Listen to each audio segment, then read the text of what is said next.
Graça e paz, irmãos. Está começando mais um Dá o Papo Singe, o seu podcast quinzenal da Segunda Igreja Nova de Jerusalém. Aqui é Igor Mano Bacon e não existe história pequena demais. Aleluias! Aqui é Henrique Nogueira e o meu chamado é para a excelência com Cristo, irmãos. Amém, aqui é o Henrique Ferro e essa é uma frase pronta. Galera, estamos começando aqui mais um episódio do Dá o Papo, o nosso podcast, o nosso, o seu e o de Deus. Amém. E vamos, primeiramente, para os nossos recados. Vamos para o Singe News.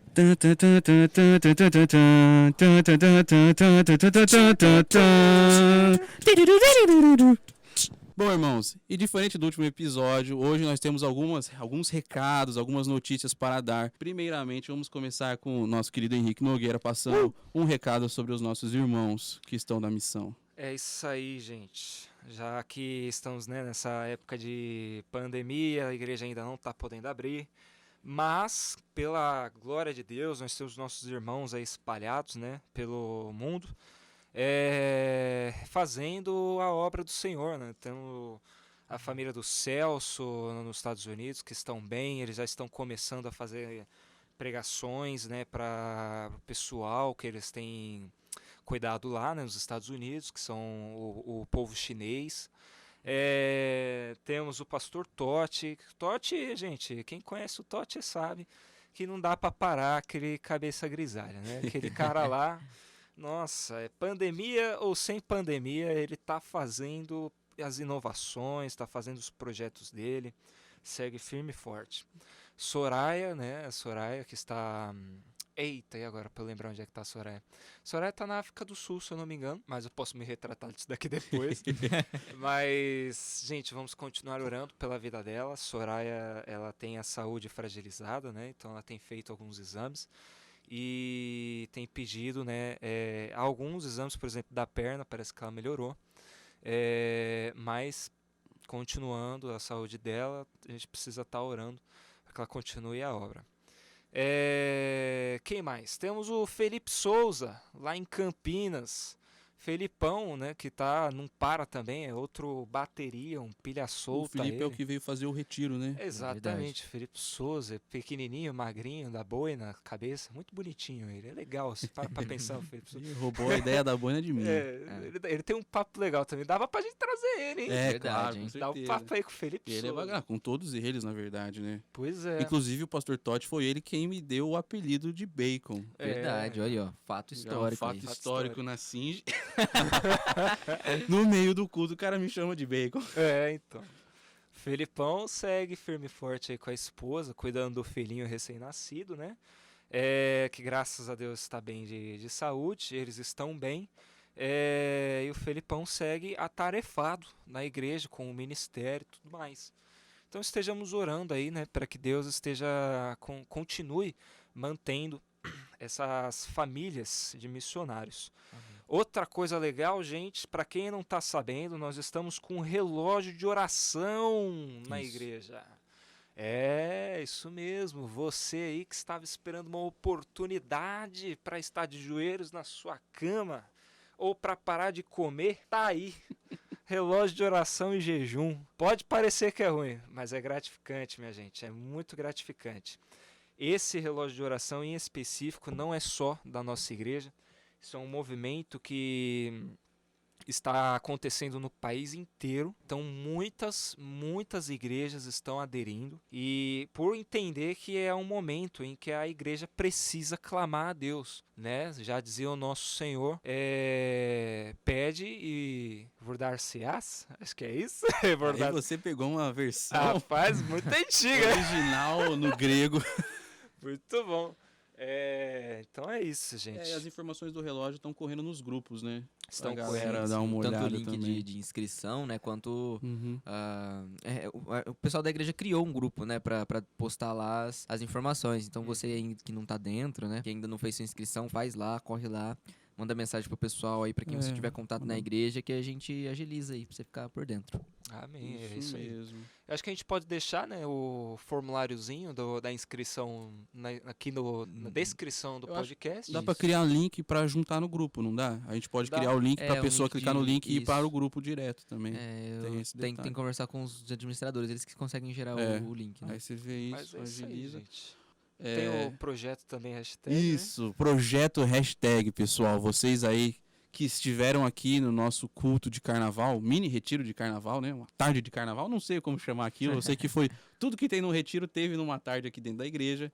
Foi divulgado aí o projeto hashtag, nós não sabemos do que se trata, mas aguardem ansiosamente pelo projeto hashtag, muitas mudanças virão, né? Estaremos aqui divulgando, fique em oração pelo projeto hashtag. Outro ponto, você aí que está na idade de 12, 13, 14, 15, 16 anos, você que é adolescente, que estava vindo na célula, a célula tá rolando online, galera. Não deixem de participar da célula, todo sábado às 18 horas.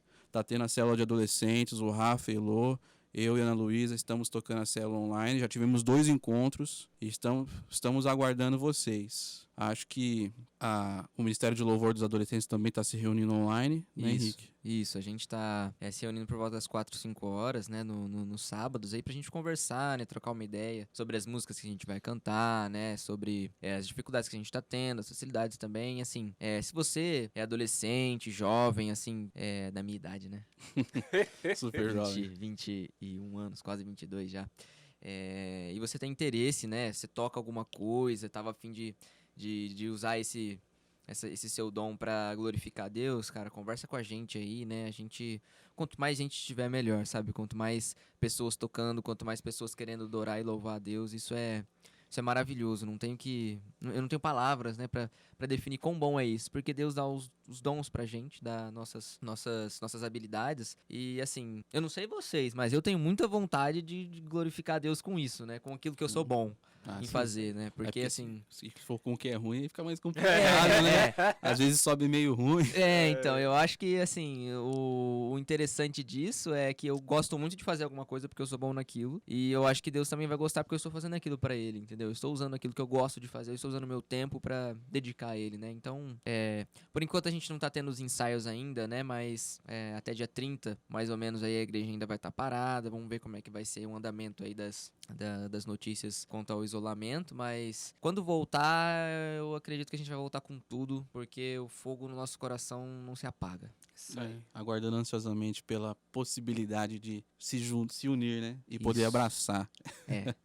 Bom, para finalizar aqui o nosso momento do Singe News, das notícias, galera, vocês que estão recebendo esse podcast, esse episódio aqui quentinho, com muito amor, pelo YouTube, se inscreve no canal, deixa um gostei, comenta, compartilha com a galera se você gostar. E se você não gostar, compartilha também, porque alguém pode gostar.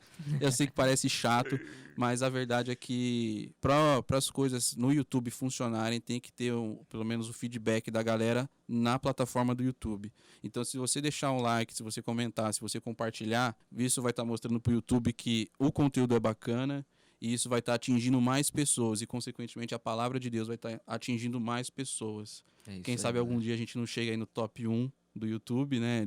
Tem uma lista do foguinho lá, eu não lembro mais o nome. A lista do foguinho. É hot. Hot. O hot do YouTube, o que tá pegando fogo, que tá todo mundo assistindo. Então vamos... Tô desatualizado. É o trending, né? O trending. É o trending do YouTube lá, o trem. É o trem. É o trem.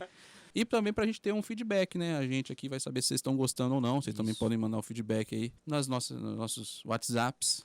Isso. E é isso, galera. Vamos agora para o nosso tema.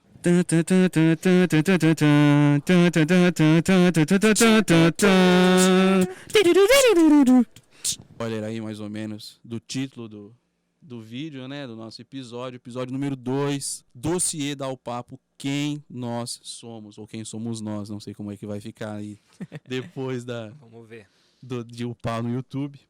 Mas o que a gente pretende hoje, galera? Assim como toda vez que você conhece uma pessoa, né? Tudo no começo, você começa a se interessar pela pessoa, você começa a saber um pouco mais da história da pessoa, do que ela passou, o que ela sonha, o que ela pretende, o que ela faz. E como a gente ainda não teve esse momento para se conhecer certinho, a gente pensou, por que não nos apresentarmos de forma formal pro nosso público, pra igreja no geral? Porque às vezes vocês podem conhecer a gente de vista, né? Ah, o Henrique Nogueira, o cara usa o óculos, ruivinho, bonitão, barbicha. Gatão. O Henrique Ferro, aquele cara baixinho que toca um baixo maravilhosamente bem, galã de novela. Gatão também. 105 quilos de puro músculo. O Bacon, aquele cara estranho. Não vou me elogiar aqui. Aquele cara- gatão, Não, inteligente. Aquele cara pique de jogador, naipe de artista, boina, pá. É, Jogador profissional aí, ó. E ele, videogame. ele só não chega na igreja e tem paparazzis tirando foto porque ele já falou que o centro da vida dele é Jesus. Isso aí, isso mesmo. Então, para vocês estarem conhecendo um pouco mais da gente, e não só por isso, mas para a gente estar contando as nossas histórias, né, de como nós conhecemos a Cristo, de como que a nossa vida deu um 360 duplo carpado, por que nós estamos aqui, né? Porque ou não, a gente só está aqui nesse domingo, ao invés de estar em casa jogando um videogame ou estudando, porque a gente quer fazer uma coisa para Deus. E por que é isso? Por que nós estamos aqui? Então, eu já queria começar pra gente bater um papo rapidinho da importância do testemunho na vida do cristão e na vida das pessoas. Já chamam aí no Henrique Nogueira, um cara muito sabido sobre esse assunto. Sabido Qual a nada. importância do testemunho, Henrique? Leque, vamos lá. Você quer perguntar qual que é a importância do testemunho? Eu tenho que te falar para olhar para trás e ver 2000 anos aí de história onde o cristianismo não foi apagado. Ora, por que não foi apagado? Porque é 2000 anos de gente dando testemunho, gente. Então, assim, a gente tá até conversando antes de fazer o podcast, né? Porque, querendo ou não, quando a gente dá o testemunho, a gente fala de coisas pessoais, nossa. A gente fala de coisas que revelam, talvez um passado que a gente sinta vergonha, ou talvez a gente revela coisas que nós acreditamos, né?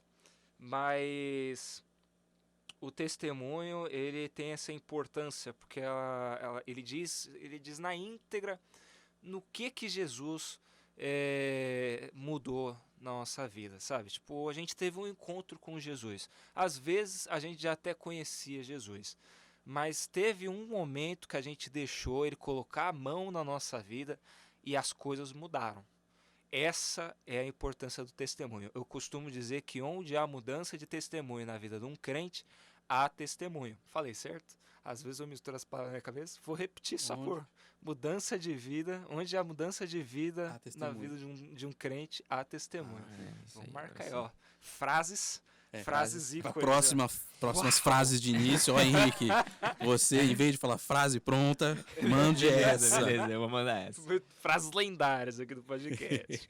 Mas é isso, gente. Então, assim, se for parar para pensar, se lembrar de nomes de grandes teólogos, nomes de grandes pregadores, os caras ficaram famosos, a maioria deles, você pode ver, eles não ficaram famosos não só pela forma que eles falaram, mas eles ficaram famosos pela forma como eles foram trazidos para Cristo.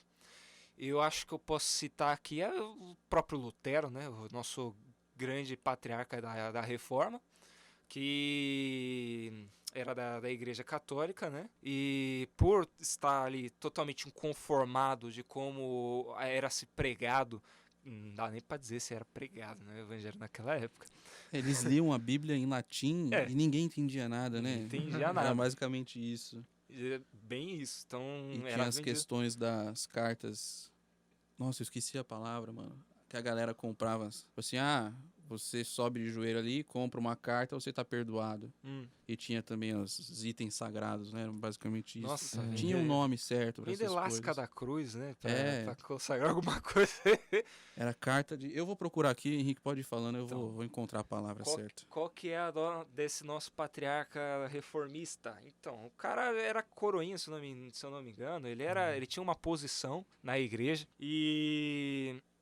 inconformado de como as coisas estavam sendo feitas, porque o evangelho não estava sendo pregado, quer dizer, estava, só que em latim, então ninguém estava entendendo nada. Ele resolveu mudar a situação. Pescou? Cartas de indulgências. Indulgências. É isso. Nossa. Tem um filme do Lutero que é muito bom também. Tem? Tem. Não conheço. Eu chamo, acho que só Lutero. E eu tenho que achar depois certinho. Eu vi na escola, né? A professora de história passou pra gente. Gente, se esse cara não tivesse ficado indignado com o que estava acontecendo na época. Se Jesus não tivesse tocado o coração dele, ele não tivesse colocado a própria vida em risco para mudar a situação, não só do país dele, mas da Europa, nós não teríamos a reforma, não teríamos a palavra no nosso aportuguesado brasileiro, não é? Nossos queridos ARA e NVI, né? Não teríamos. Então, esse é o testemunho de Lutero, né? Tem a parte pessoal dele, né? Claro que quem tiver aquela curiosidade de história pode muito bem pesquisar. Mas é disso que nós vamos falar. Nós vamos falar por que nós somos o que somos hoje. Por que nós, eu, Henrique Nogueira, Henrique Ferro e Igor Bacon, somos cristãos. Hoje, o que aconteceu na nossa vida que a gente resolveu entregar para uma pessoa que o olho nunca viu, né? Para pensar, nossa vida está na mão de uma pessoa que a gente nunca bateu o olho, mas a gente tem essa ciência e essa certeza de que ele está até mesmo aqui entre nós. Então é isso aí, essa é a importância do testemunho. Sabe algo que eu acho interessante, principalmente em relação ao testemunho, porque o testemunho, querendo ou não, é algo que a gente viveu, que a gente passou.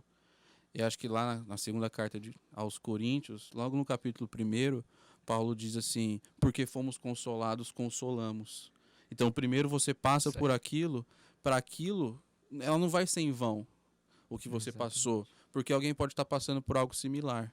Então, o testemunho é justamente por causa disso. Se alguém estiver passando por alguma coisa similar, até mesmo igual, porque eu e o Henrique, por exemplo, eu e o Henrique Ferro, a gente precisa definir como é que a gente vai chamar uns aos outros aqui, porque vai ficar muito complicado.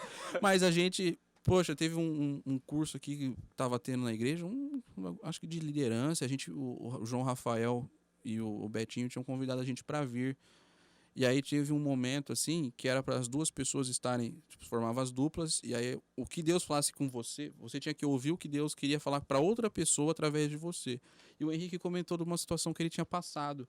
Eu falei, caraca, eu passei por algo assim. E a gente foi se aproximando cada vez mais por causa disso. Então o testemunho também é importante por causa disso. Porque nós passamos por aquilo, nós podemos falar para alguém que está passando por aquilo. Isso, para a pessoa não se sentir, nossa, eu tô passando por isso sozinho, né?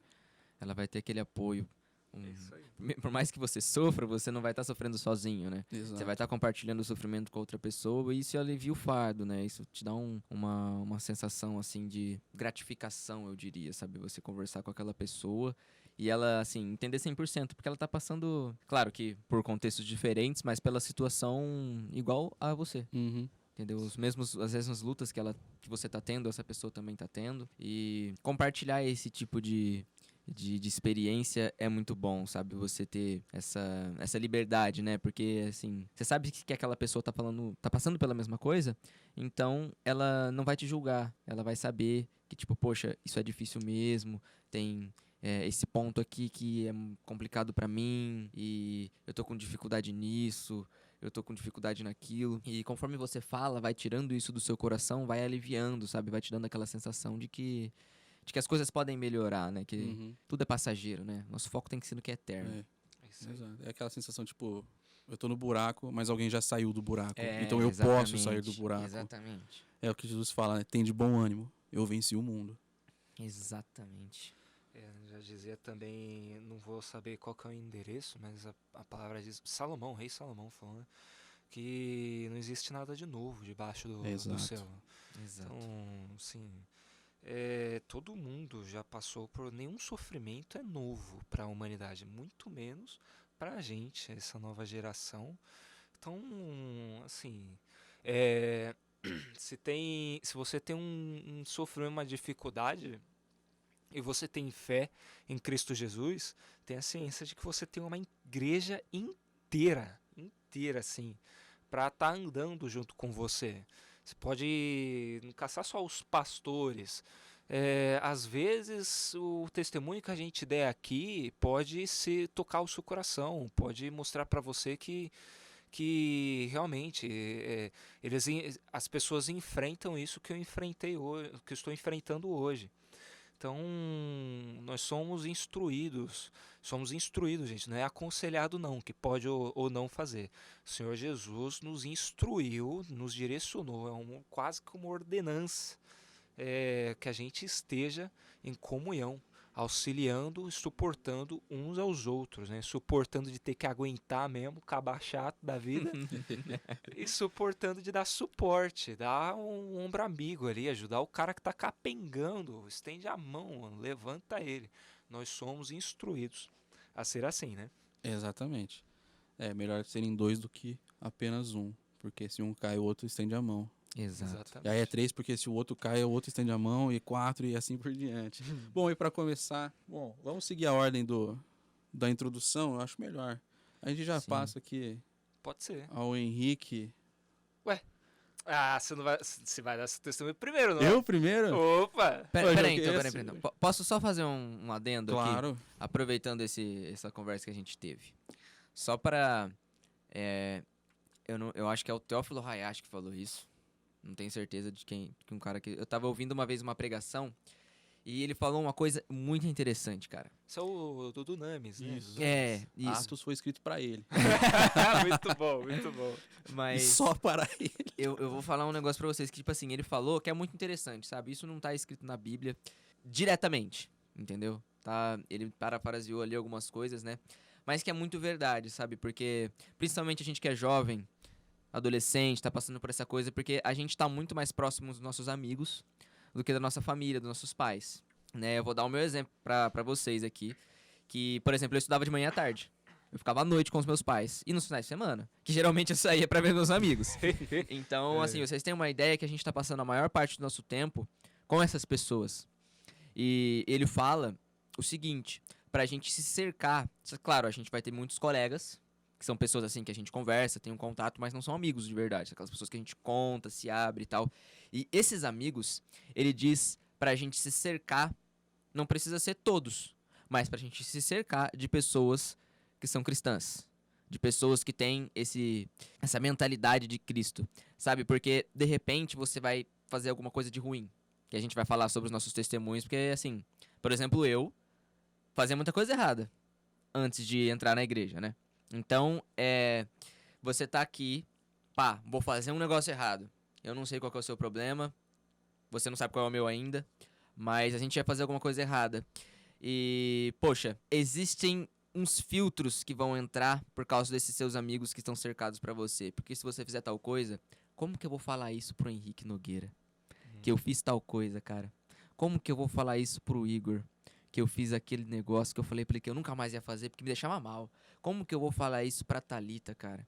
Como que eu vou falar isso pro Eliakim? Como que eu vou falar isso pra Marta? Ah, já deu, já cansei. Eu não vou fazer, não. Dá muito trabalho.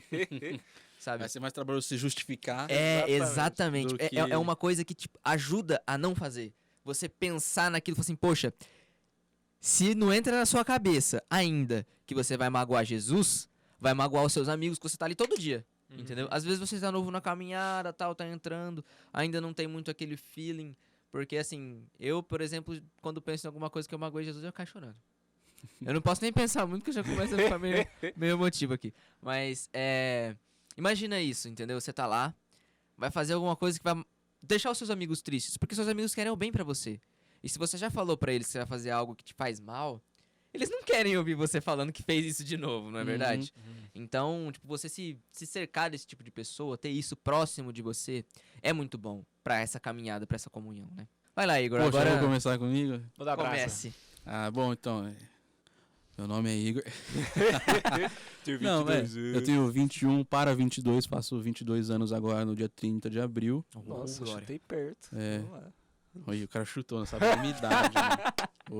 Poxa, vamos já escalar outra pessoa pra sentar na cadeira. Brincadeira. Não, porque você tem 24. Tô com 24. Aí, sabia? Vai fazer 25. Esse Na ano. mesma data que o Henrique. Isso aí. Que eu sempre esqueço. Eu sei que é em setembro. Não. Novembro. Novembro. Ó, Eu sei ó, que é pro final do ano. Um fato curioso. Henrique Ferro e Henrique Nogueira fazem aniversário no mesmo dia. No mesmo dia. Então, se for trazer bolo, traz 2, entendeu? 22 de Isso novembro. E o Vitor faz no mesmo dia que eu. Então tragam 2 bolos. O Mesmo ele não estando mais em Presidente Prudente. Exatamente. Bom, eu tenho 22. Vou assumir que eu tenho 22 anos. E aqui na Singe, é muito importante, acho que pra minha história, ter essa concepção de que, poxa, eu cresci aqui na Singe, mano. Eu cresci aqui na igreja, eu vinha no Ministério Infantil. Eu curtia, eu gostava do lanchinho, eu gostava das historinhas, eu tinha meus amiguinhos, pô. E aí a gente se divertia. Depois que eu cheguei na idade dos 10, 11 anos, que é quando faz a transição, hoje em dia, na época também fazia essa transição do Ministério Infantil para a salinha dos mais velhos. E eu não tinha essa vontade de ir na salinha dos mais velhos. Então eu comecei a vir para o culto com os meus pais. Só que por um longo período, né, dos meus 10 anos até os meus 17, foi quando eu realmente tive um encontro com Cristo, foi um período da minha vida que eu vinha por vir na igreja. Eu não vinha, tipo assim, pô, eu tô indo no culto, já que eu saí do Ministério Infantil. Eu tinha ainda essa concepção de, tipo, igreja, domingo é dia de ir na igreja. E só essa concepção. Era tabeladinha. Eu era, eu gosto de falar que eu era mobília aqui na igreja. Porque eu vinha e tava sempre ali, todo domingo tava ali. Mas não estava. Eu gostava de ficar batucando na Bíblia. Eu gostava de ficar brincando com os adereços da minha mãe. Ela usava umas pulseiras legais, eu pegava a pulseira, ficava brincando. Eu desenhava.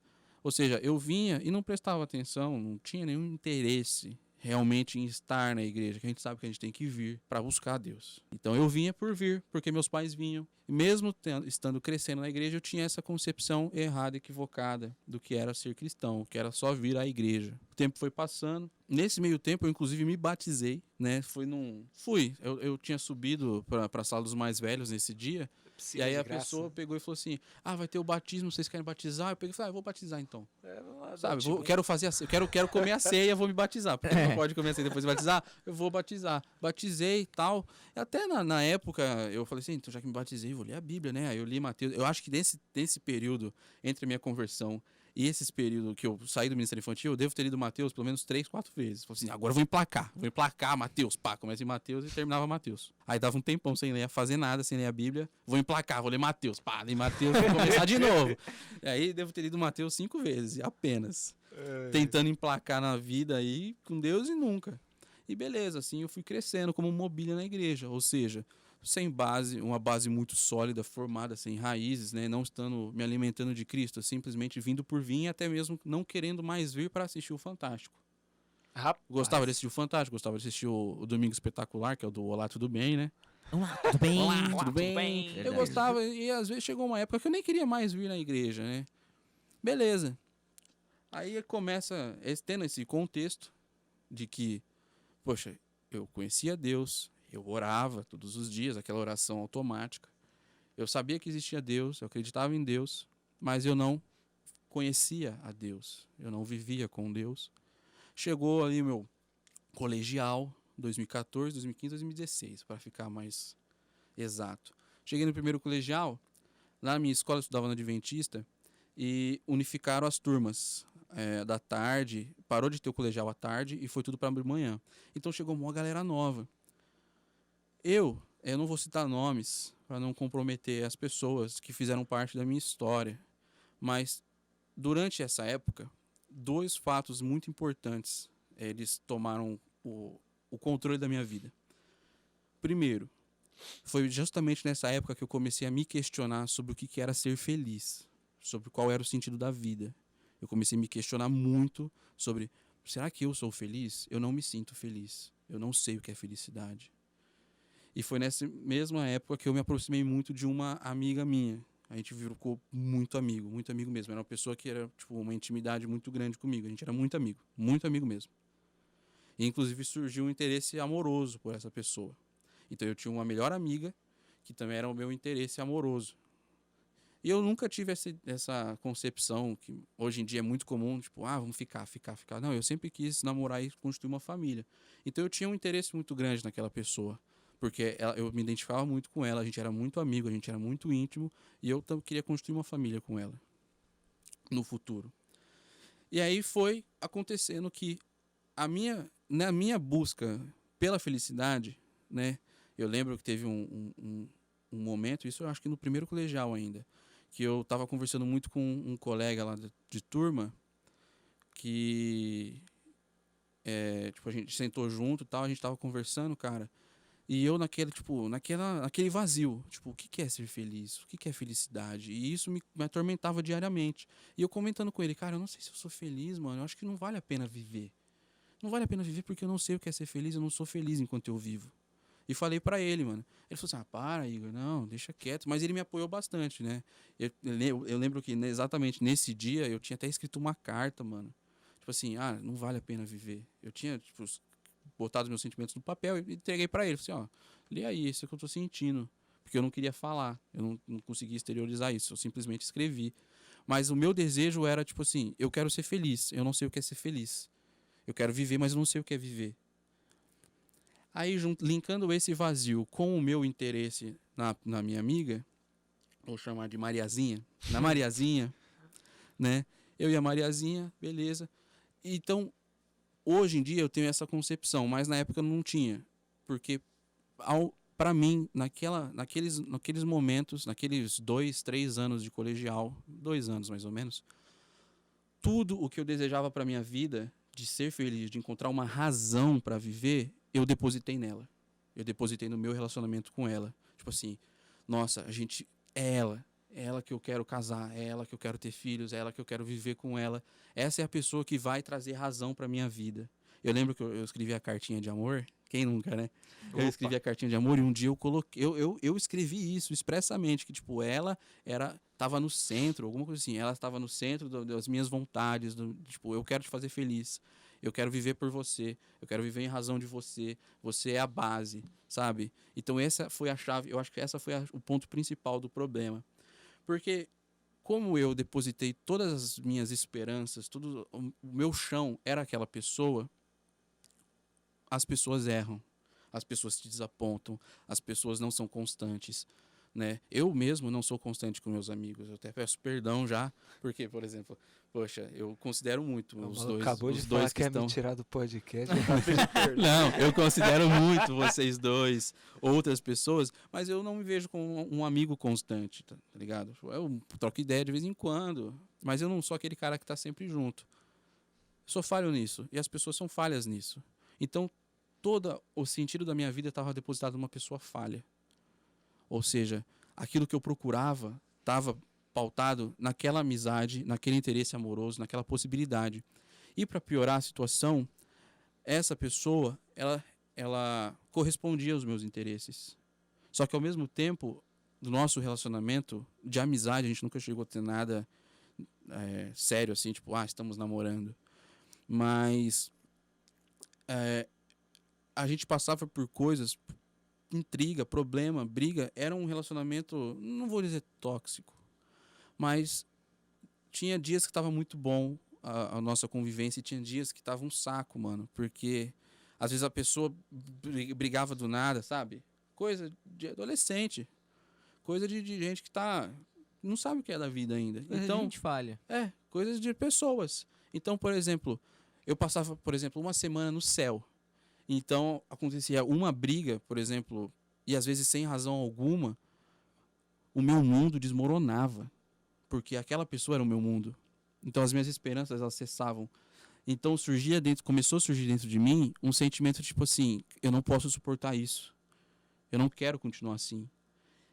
E conforme os 2 anos, né, foi o primeiro e o segundo colegial, principalmente, 2014 e 2015, conforme esses 2 anos, que parece pouca coisa, mas querendo ou não, são mais de 700 dias. Pensa, né? Um dia eu tô no céu, um dia eu tô no inferno, um dia eu tô no céu, um dia eu tô no inferno, um dia eu tô no céu, um dia eu tô no céu, um dia eu tô no inferno. Essa é a inconstância. Mas o céu pode ser quente, cara. O sol tá lá no céu. Mas pensa comigo, como um jovem que pautou toda a sua expectativa de vida, toda a sua razão de viver, e uma pessoa inconstante, num relacionamento inconstante, em algo que estava muito bom e depois estava muito ruim. O que isso gerou dentro de mim? Na época, cara, eu vivia nessa constante insegurança, nesse constante tipo desespero. Eu cheguei a passar mal de saúde por causa disso. Eu lembro, poxa, eu estava na escola, às vezes no meio da aula a pessoa brigava assim, tipo, do nada, ficava brava, virava as costas para mim. O meu organismo me fazia passar mal, de dar ânsia de vômito, de vomitar, para receber atenção de novo. E eu vivi isso por 2 anos, mano. Eu vomitava todo dia.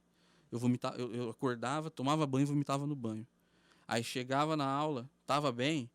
Se a moeda virasse, se as coisas ficassem ruins, o meu organismo, cara, ele automaticamente eu começava a passar mal, me dava enjoo, eu corria pro banheiro vomitar. Então, nisso, todas as vezes, pensa agora comigo, todas as vezes que algo de errado acontecia com o meu relacionamento, na minha vida, a minha vontade era de desistir de tudo. E eu digo desistir de tudo, de realmente parar de viver, porque eu percebia que a minha vida não valia a pena. E foram assim por 2 anos. Ou eu queria muito estar vivo, para estar vivo com a pessoa, ou eu queria estar morto, porque não valia a pena nada. E foi assim, cara. E por 2 anos eu tinha essa tristeza constante de tipo, não vai dar certo. Ou, nossa, que horrível a minha vida, não tenho sentido a minha vida não está sendo do jeito que eu queria, do jeito que eu pretendia.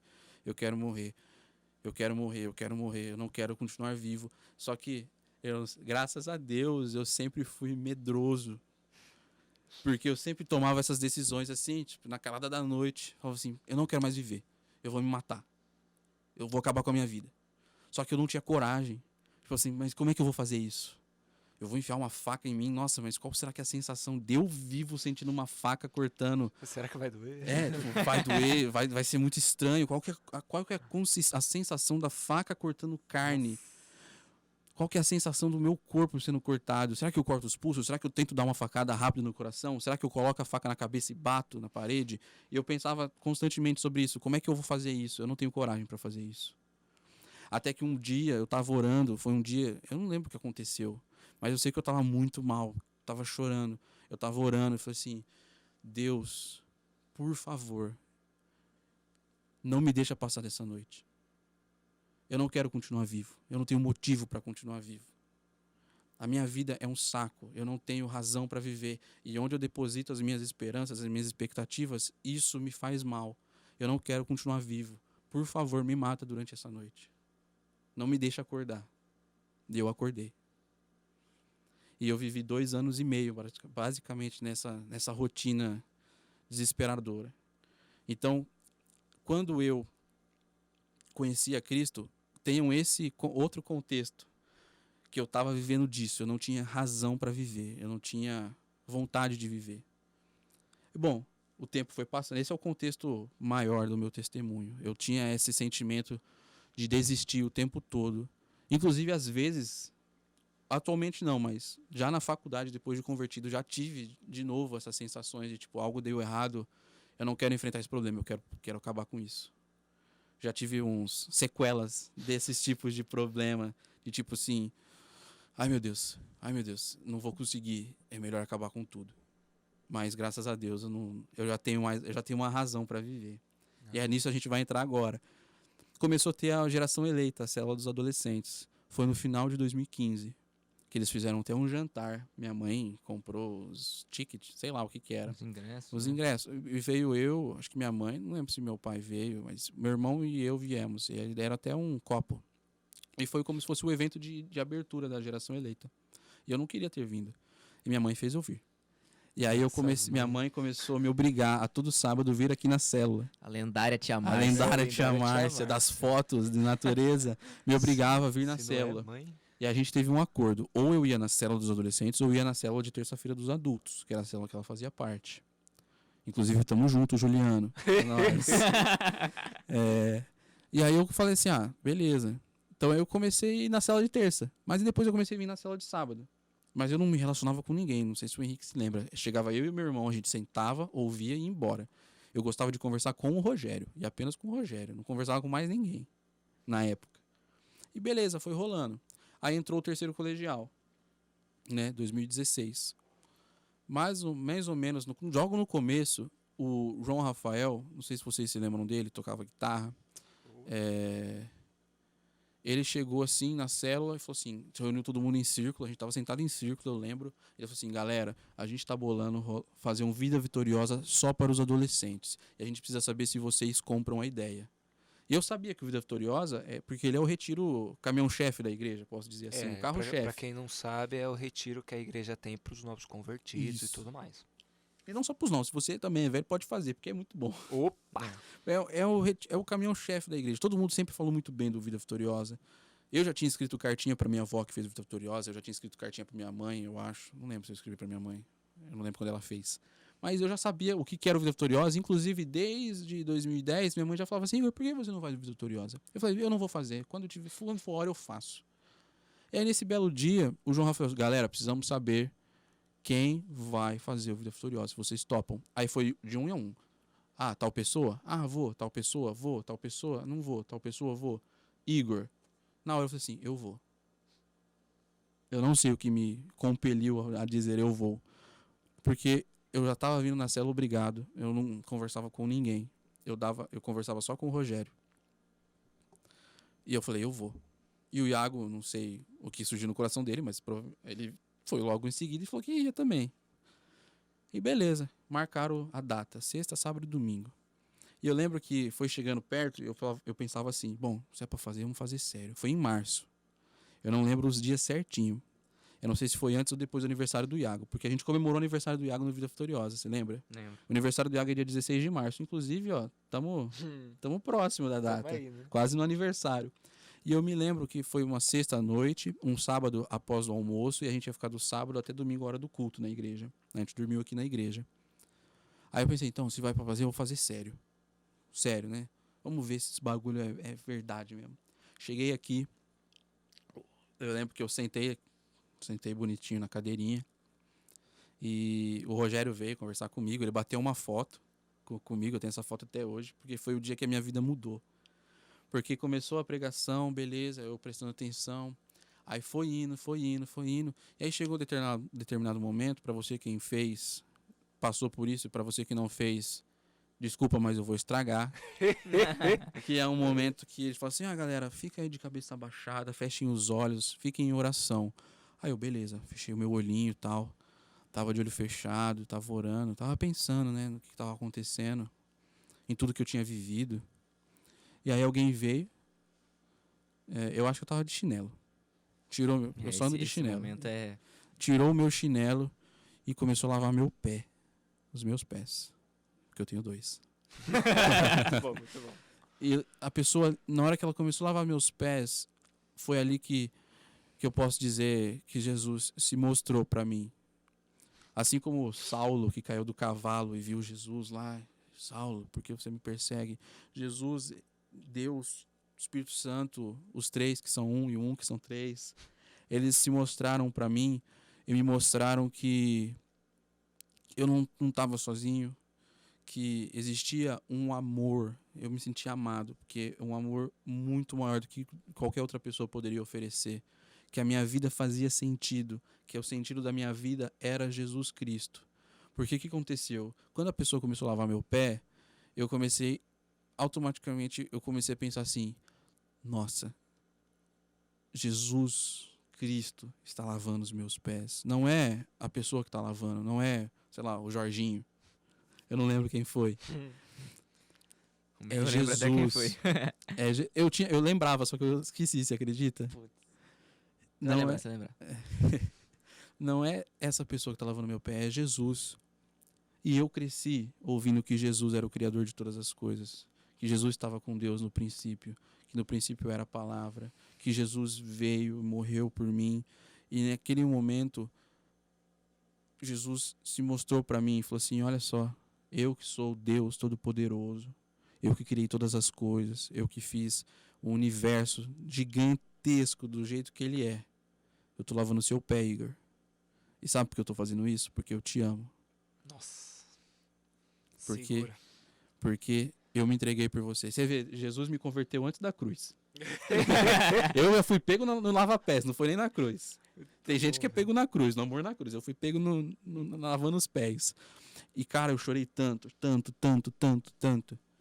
E eu falei: eu encontrei aquilo que eu tava procurando. Eu fui encontrado. Tem uma música dos Arrais, eu acho que chama Mais. E ela tem uma estrofe que ela traduz todo o meu período de transição, desse período que eu contei para vocês, do meu colegial até a minha conversão. Que ela diz assim: eu fui encontrado, sendo que eu sempre fui o esquecido em tudo que eu vivi. Porque esse era exatamente o sentimento que eu tinha. De que as coisas com a minha amiga ela nunca iam dar certo. De que por mais que as coisas estavam boas, elas iam piorar. De que os meus amigos, eles só me aturavam. Eu tinha esse sentimento. Tipo, eu tinha, poxa, amigos que eu convivia todo dia na escola. E eu achava que eles só conversavam comigo por educação. Eu não me sentia amado por eles.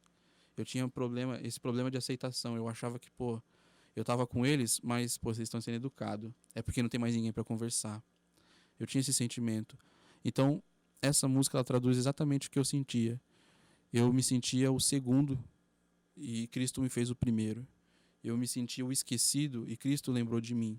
Então, nesse momento que meu pé foi lavado, Deus falou exatamente isso para mim. Falou assim, olha só, eu, o Criador de todas as coisas, lavo os seus pés. Eu me rebaixo para lavar os seus pés. Eu me faço humano para lavar os seus pés. E logo em seguida eu morro por você. Por causa de você. Foi aí que eu encontrei com Cristo. Eu lembro que no dia seguinte eu fazia inglês na época. Então eu tinha inglês no sábado. Eu fazia na cultura inglesa. Fiz 6 meses de inglês lá. Se alguém quiser pagar aulas de inglês para mim, para eu voltar a fazer inglês, eu agradeço. Mas eu lembro que eu fui, cara, e eu tinha um coleguinha lá, um amiguinho. Eu não queria conversar com ninguém. Porque eu não queria perder aquela vibe que eu tava, o foco que eu tava. Eu lembro que eu cheguei e não falei quase com ninguém. O pouco que eu conversei foi por causa da aula. E não comentei nada. Eu conversava com ele porque ele tinha uns gostos parecidos comigo. Tipo Star Wars, Star Trek, videogame. Eu não conversei nada. Eu só queria voltar para a igreja e conhecer. Eu queria conhecer o que estava acontecendo. Eu queria saber o que tinha acontecido comigo.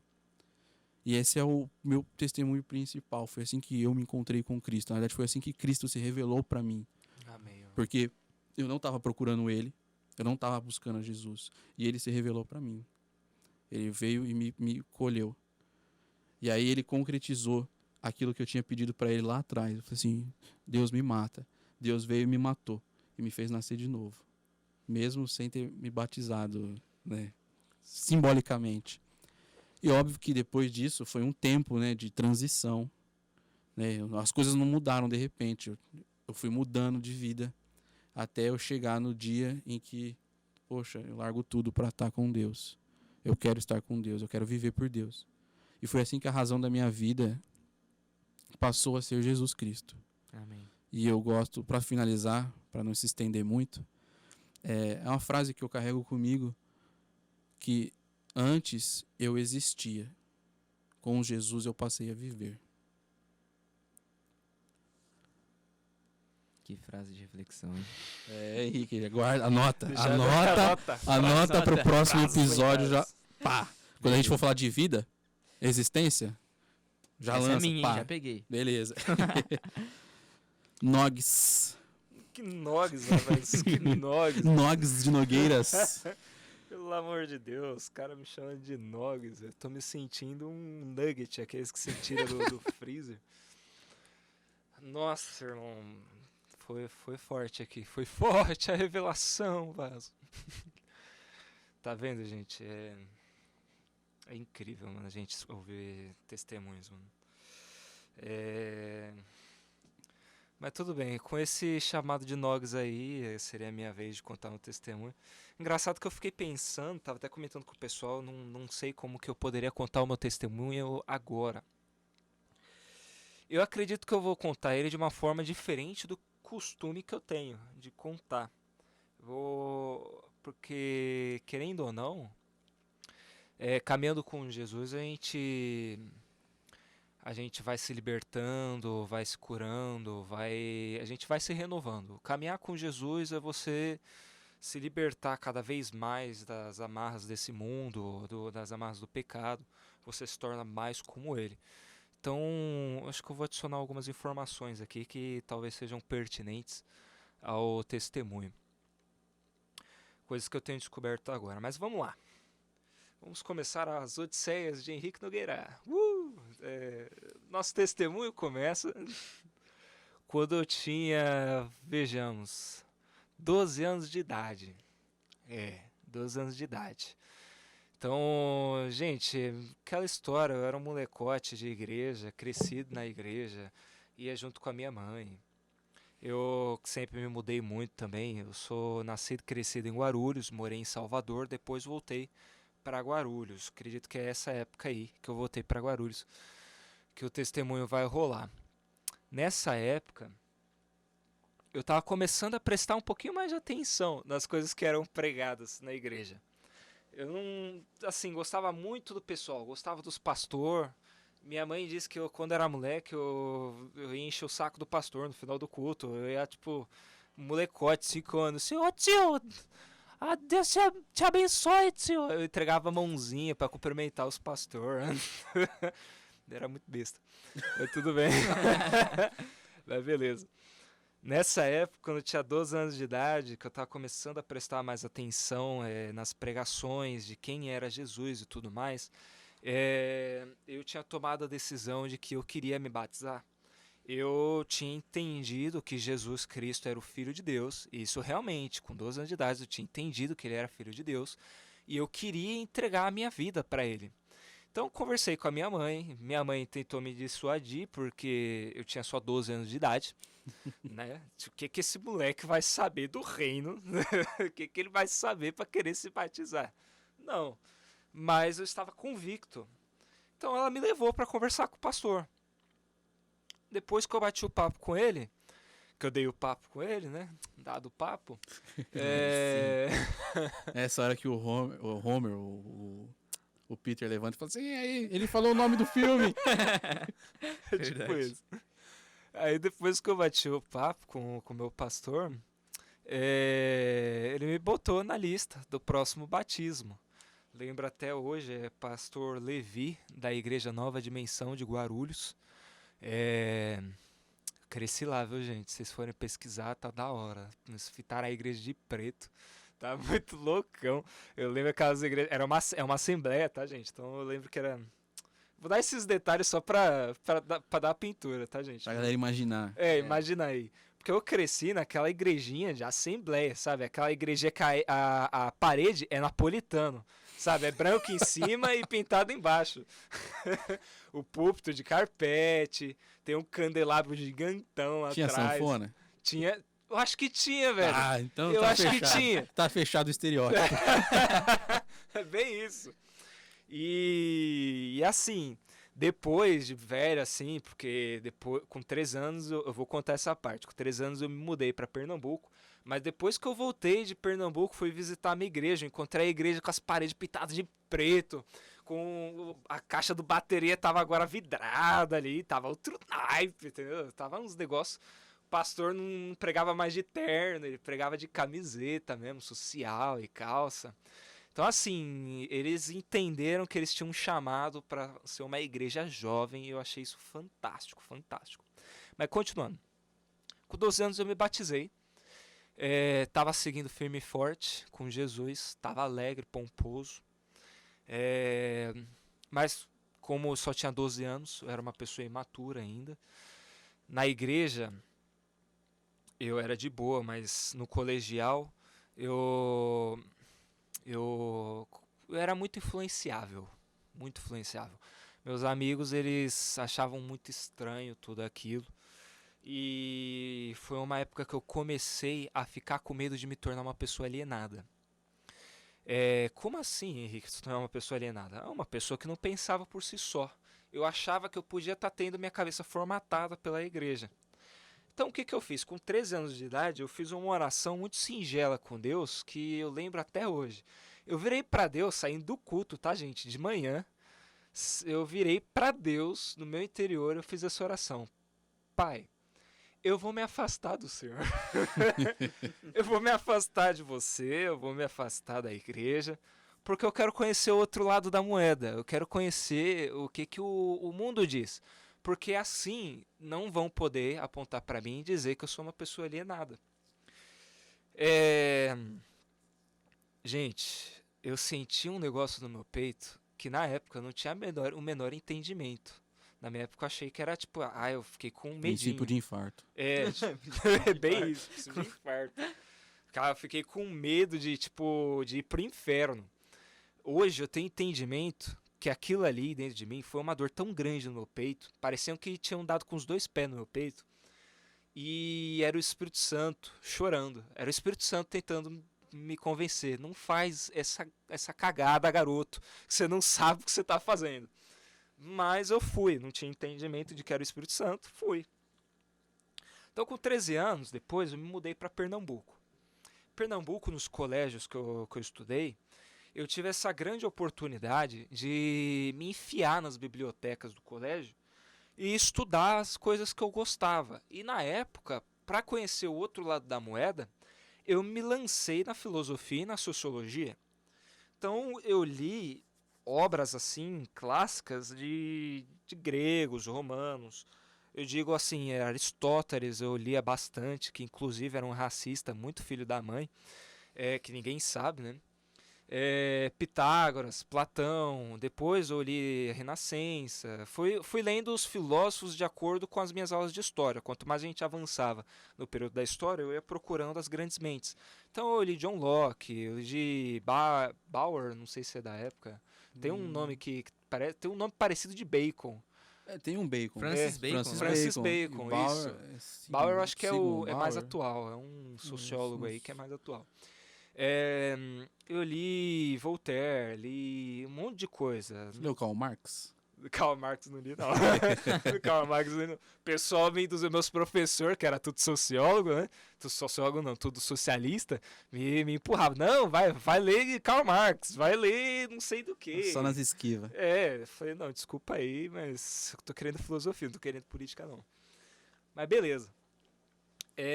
Minha cabeça já era muito formatada na época.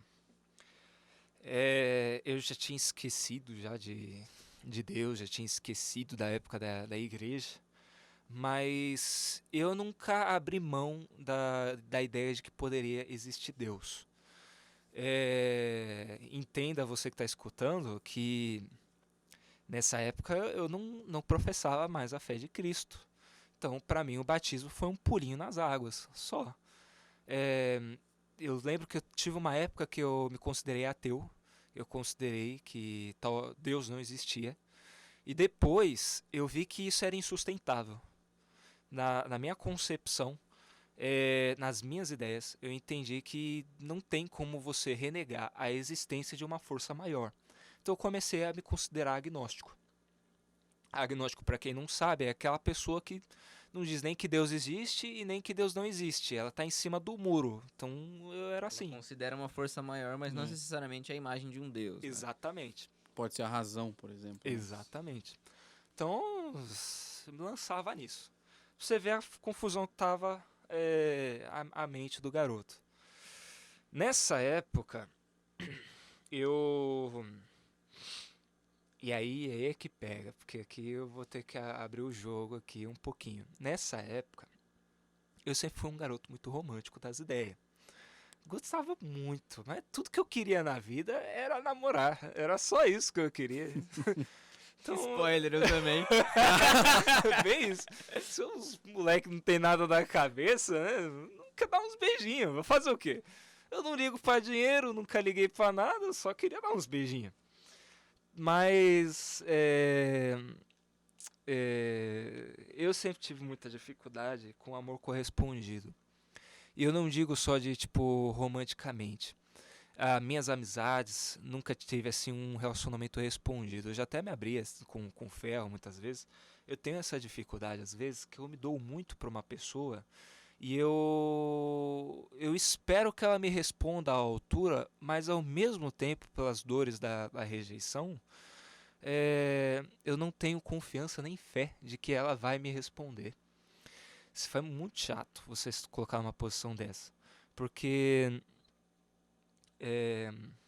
você imagina um garoto que ele não foi rejeitado por círculos de amigos, periodicamente. Era rejeitado periodicamente pelas garotas, porque eu era um palito de fósforo mirrado, que não podia, não fazia nada. Então, essa dor da rejeição, ela me colocou num lugar em que eu precisava da aprovação das pessoas, eu precisava da aprovação de alguém. Eu precisava ser aceito de alguma forma. E Gente, na minha época de colégio, eu já fui rotulado, etiquetado de tantas coisas, porque eu me colocava em alguma posição em que talvez eu pudesse ser aceito. Então eu já fui aquele brutão que batia nos outros, que era o bully. Eu já fui o comédia da sala, do fundão. Eu já fui. Nossa, assim, já me chamaram de tudo. Eu acho que só não me chamaram de gay, de viado, porque eu corri atrás de rabo de saia. Só por causa disso. Coitado da minha mãe, né? Porque às vezes eu levava as meninas pra casa, né? Pra ficar namorando e ela não podia, não confiava em mim. E muito sabiamente que não confiava, porque se desse uma vazão, eu fazia a coisa errada, gente. E é aí que eu me perdi. Eu achei a aceitação no sexo. Vê que porcaria. Tem muito jovem que não entende, velho, o perigo. O perigo que é fazer sexo antes do casamento. Nessa época que eu cresci, dos meus 13 anos até os 18 anos, eu tive muitos relacionamentos tóxicos. Tive muitos relacionamentos em que a pessoa ela não gostava de mim. Ela gostava do que eu tinha ou gostava daquilo que eu podia proporcionar a ela. Eu tinha expectativas e esperanças de que algumas namoradas elas iriam responder o sentimento que eu tinha por elas à altura. E sexo agrava muito isso. O sexo ele intensifica esses sentimentos. E imagina que eu era uma bomba hormonal, também uma bomba emocional. E essas duas bombas, essas duas misturas aí, você pode imaginar dois gases altamente inflamáveis e estáveis, que quando se unem, criam uma grande bomba. E eu era essa bomba. E o que aconteceu, Henrique, então, já que sexo faz tão mal e tudo mais? É muito simples. Eu me destruí, porque eu não ia explodir com ninguém. Eu nunca fui uma pessoa de descontar nas outras. Pelo contrário, eu preferia descontar em mim mesmo. E eu me coloquei sem perceber num local onde eu tinha um vazio tão grande dentro de mim que nada conseguia preencher esse vazio. Nós estamos falando aqui de indícios de depressão, que eu vou contar para vocês depois como é que ficou essa situação. Depois de alguns namoros que eu tive, minha família, por motivos pessoais, né, não pôde ficar no mesmo apartamento. O dono do apartamento clamou o apartamento de volta, a gente morava de aluguel. Então minha mãe teve que vir para cá, para Presidente Prudente, e minha irmã já tinha casado, então ela já tinha ido para tocar a vida dela. Então eu e meu irmão mais velho ficamos na casa dos meus avós. Pouco tempo depois, meu irmão e o meu pai vieram para Guarulhos para conseguir dar uma condição de vida melhor para a família. E eu fiquei sozinho com os meus avós. E para piorar a situação, os meus avós resolveram morar no interior de Pernambuco. Então eu morava ali no limiar entre o sertão e a cidade grande, era onde eu morava. Ninguém me visitava, ninguém, velho. Então eu era um moleque com um vazio no peito, que não tinha mais nenhuma namorada para poder fugir dos meus sentimentos. Eu não tinha mais a válvula de escape que eu tinha daquela bomba hormonal e emocional. Eu estava ali sozinho, comigo mesmo, com os meus pensamentos. Não tinha um relacionamento bom com os meus avós.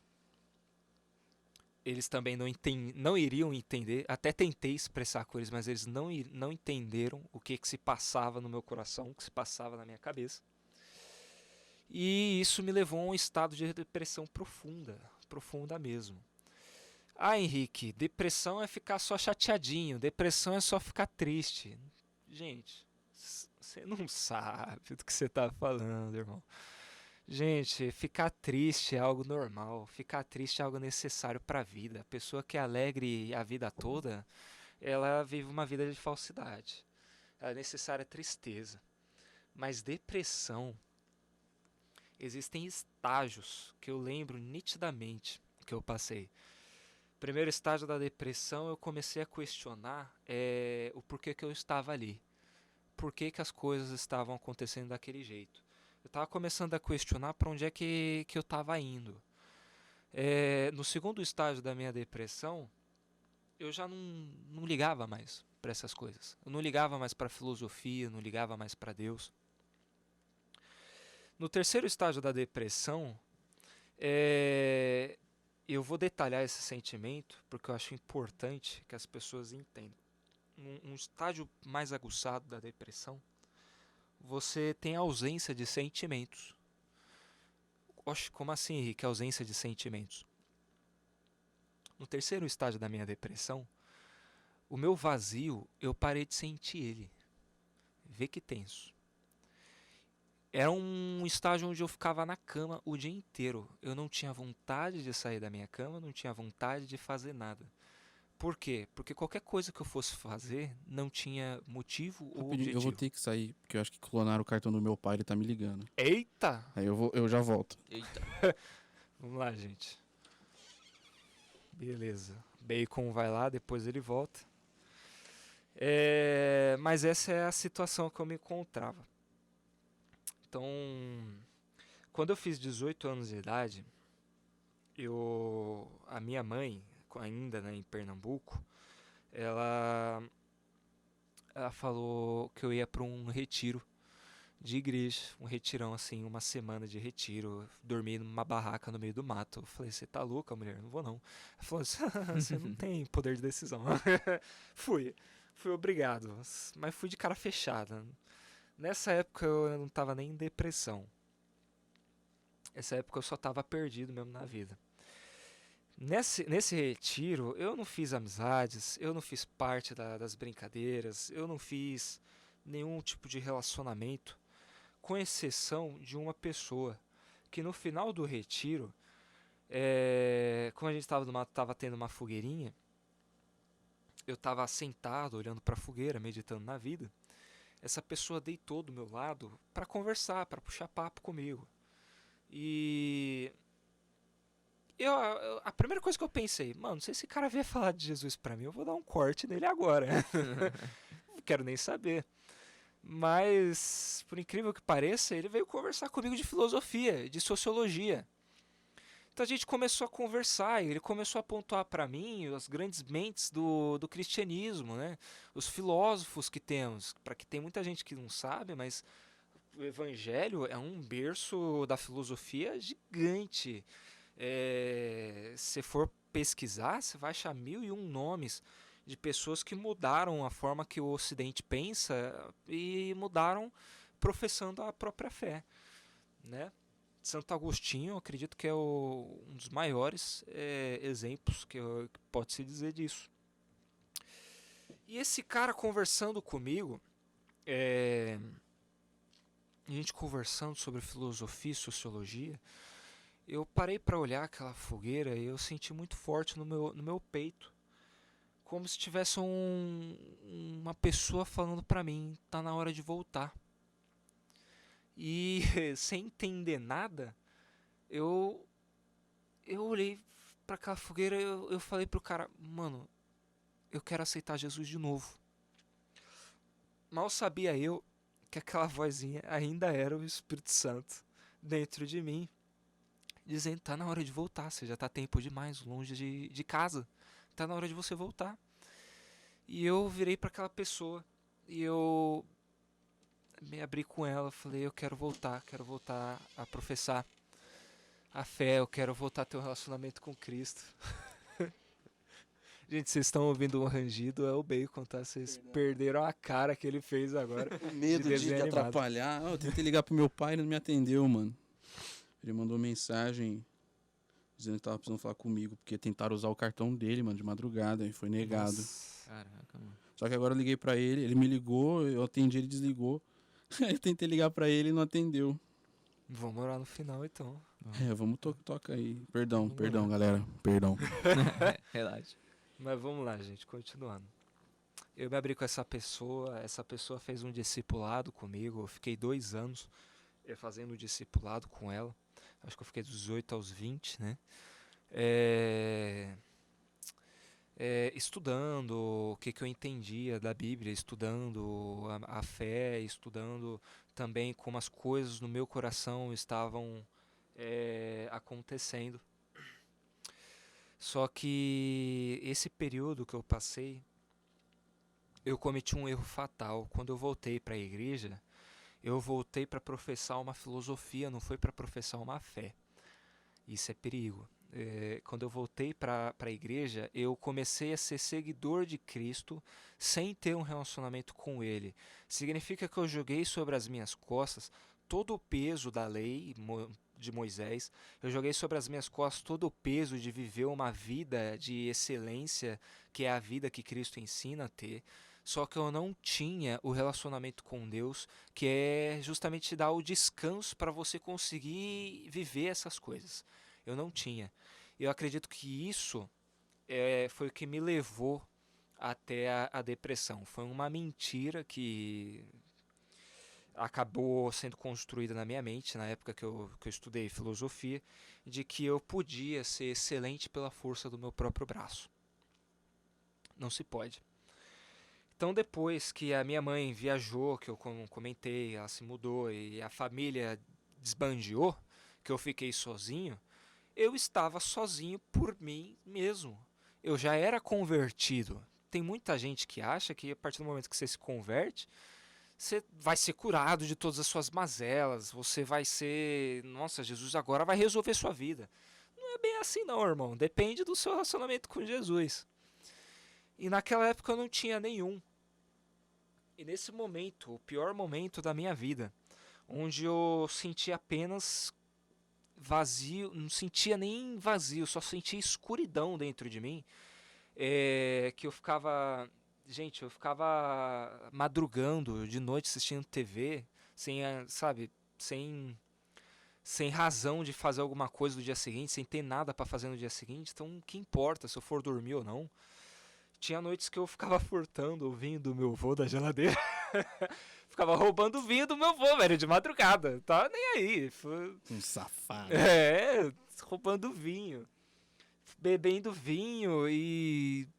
Tinha noites que eu lembro que eu ficava na cozinha, eu ficava olhando, assim...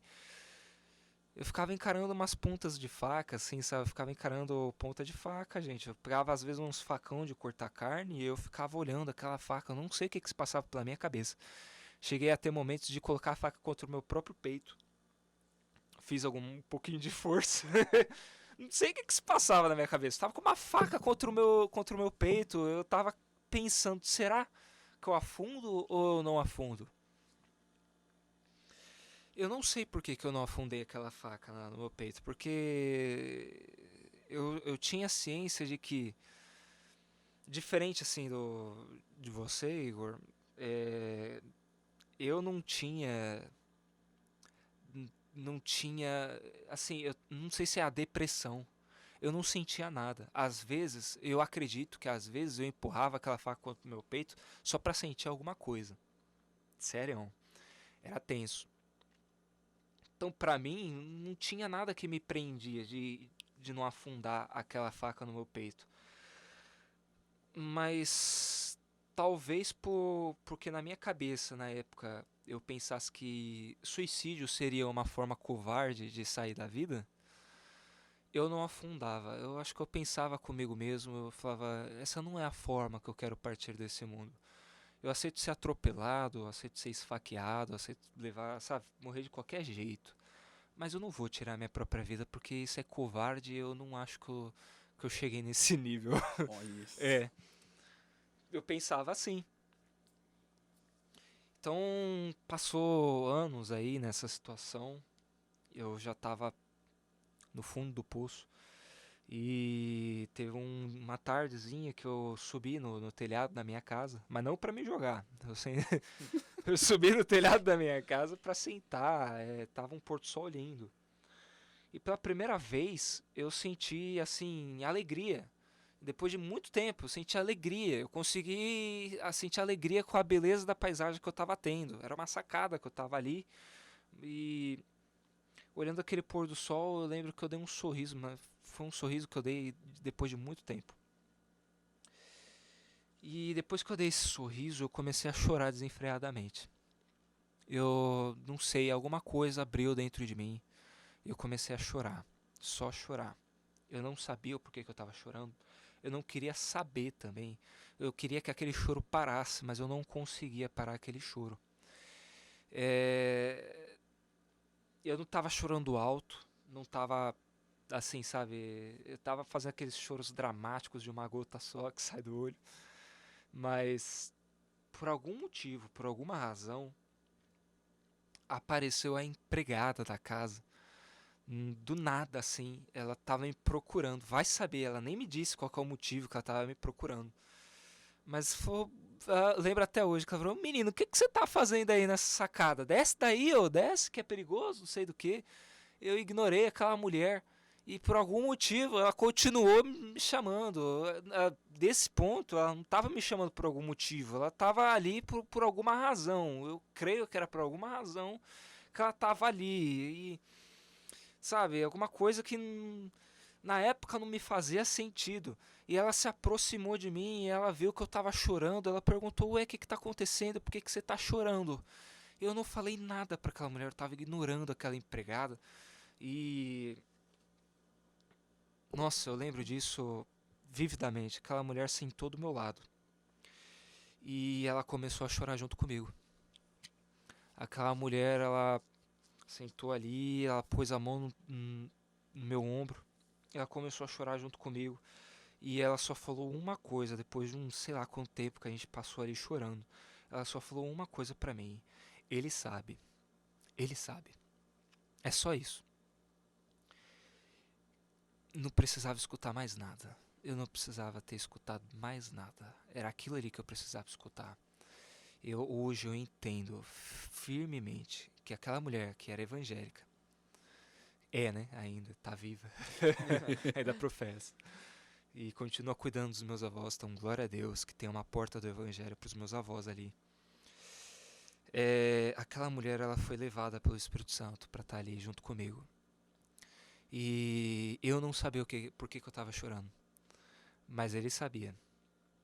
E daquele momento em diante eu comecei a ter um relacionamento com Deus. Eu virei para Deus, depois que ela foi embora, eu falei: Senhor, me tira daqui. Aqui eu tô perdido, aqui eu não sei o que eu faço da minha vida. Mas a minha família, eu sei que elas estão lutando com unhas e dentes para sobreviver em Guarulhos, para conseguir dar uma condição melhor. A minha mãe, ela tá sozinha e prudente e tudo mais. Então me leva para eu poder ajudar a minha família. Deu 2 semanas. Eu já estava aqui em Presidente Prudente. A grande Presidente Prudente. Capital do Oeste Paulista. Gente. E assim, só para não tomar muito tempo, vou contar só um pouquinho de como é que eu cheguei aqui. Porque eu digo que eu cheguei de paraquedas nessa cidade. Eu cheguei em Guarulhos, fui de Pernambuco para Guarulhos. Na viagem de que era para ser de... Eu ia visitar a minha família em Guarulhos, que eu tenho bastante família lá. Ia visitar minha mãe, os meus avós por parte de mãe em Presidente Prudente. E depois eu ia visitar minha irmã em Campinas no retorno para Guarulhos. Aconteceu que foi tudo uma loucura. Alguma coisa estava acontecendo na época. Que eu fui direto para Campinas ver a minha irmã. Fiquei 3 meses de molho com a minha irmã ali. Depois eu segui direto para Presidente Prudente, onde eu recebo a notícia de que o meu pai ele perdeu o emprego. E o meu irmão ia ter que se virar para sobreviver, porque ele não ia voltar para Pernambuco. E só ia ter dinheiro para o meu pai voltar para Pernambuco, porque o aluguel da casa que foi rescindido deu mais de 4 mil reais de multa. Então não tinha dinheiro para eu voltar junto com o meu pai. Eu fiquei preso em Presidente Prudente. Uma terra onde eu não conhecia ninguém. Mal sabia eu que era aqui que Deus tinha um plano para mim, que era aqui onde Deus tinha um espaço separado para trabalhar com o meu coração. Ali eu fui tratado da minha depressão, ali eu fui tratado da minha ansiedade, ali eu estou sendo tratado da falta do amor correspondido agora. O Senhor, ele tem sido bondoso comigo. E eu tenho superado muitas coisas diante dele. Depois que eu realmente entendi o que é ter um relacionamento com ele, eu entendi que era pra eu me guardar. Então, no sentido de eu escolhi esperar. E glória a Deus, o Senhor me curou a ponto de eu poder ter um relacionamento de novo. Pra quem não sabe, eu sou noivo da dona Thalita Riso, Thalita Riso Pereira. Iremos casar nesse final de ano aí. Aleluia. Aleluia, irmão. É. E tudo isso é pra honra e glória de Deus, gente. Eu poderia contar muito mais coisas aqui, mas a gente tá com o tempo, não vamos transformar isso daqui num discurso de presidência. Mas tudo bem. Esse é o meu testemunho, gente. E quem quiser saber mais, tem muita história pra eu contar ainda também. Cola comigo, cola com o Ferro. E a gente conta todos os detalhes com o maior prazer. Amém? Amém. Amém. Vai lá, Ferro. Inclusive, no decorrer dos episódios, a gente vai cada vez mais contando história e as pessoas vão conhecendo a gente mais. Isso aqui é só a ponta do iceberg. Porque a gente contou até a conversão e o depois, né? Então tem muito mais histórias, muitas mais experiências com Cristo que a gente pode contar. Exatamente. Inclusive, já para começar aqui o meu testemunho, né? Ele é muito parecido com o do Igor, né? E também tem uns pontos parecidos com o do Henrique, né? É meio que misturando os dois. Porque eu também estava há bastante tempo na igreja, não tanto quanto o do Igor, eu não cresci aqui. Eu comecei a vir pra cá junto com os meus pais quando eu tinha mais ou menos uns 8, 9 anos. Que daí era na outra igreja ainda, né? Na Cícero de Barros. Na Cícero de Barros, já fiquei preso no banheiro de lá. Era no outro prédio, né? A igreja. E assim, também foi assim, por muito tempo eu vinha pra cá e gostei, eu também era mobília. Né? Eu gostava também dos lanchinhos. Nossa, eu amava os lanchinhos, cara. Na escola também, eu gostava de comer, tá ligado? Pra mim, a melhor parte era a hora que você sentava lá pra comer. O último mal dos crentes que comer. Nossa, cara, eu sempre fui, assim, rápido fisicamente, então eu sempre tava no começo da fila. Eu conversava com as tias da cantina que cozinhava pra gente. Isso na escola, né? Isso na escola. Não na igreja. Não na igreja. Mas na igreja também a gente conversa com o pessoal, né? Não, sim. É que não tem tia da cantina. Mas, cara, eu sempre curti isso, sabe? Tipo, de tá num momento não formal, assim, sabe? Porque a escola era aquilo, você sentava e ficava ouvindo. E fazia as coisas no caderno lá. De vez em quando você tinha uma educação física pra você não definhar sentado lá e morrer com a coluna torta ou com o joelho zoado, né? Porque, assim, desabafando aqui, eu acho que a gente podia ter um sistema de ensino depois dessa pandemia. Acho que podia melhorar em alguns pontos, né? Aproveitar. Principalmente a gente fica muito em casa e sentado. Pra nossa saúde, né? Porque, assim... Bom, eu não gosto. Eu acho que podia ter um pouco mais de movimento na escola. Pra gente não ficar tão... Você queria assistir paradão. aula pagando polichinela, é isso? Tipo isso. Eu acho que tinha que ser um negócio mais agitadão, assim. Pra cada erro de matemática, uma flexão. Quase uma escola militar.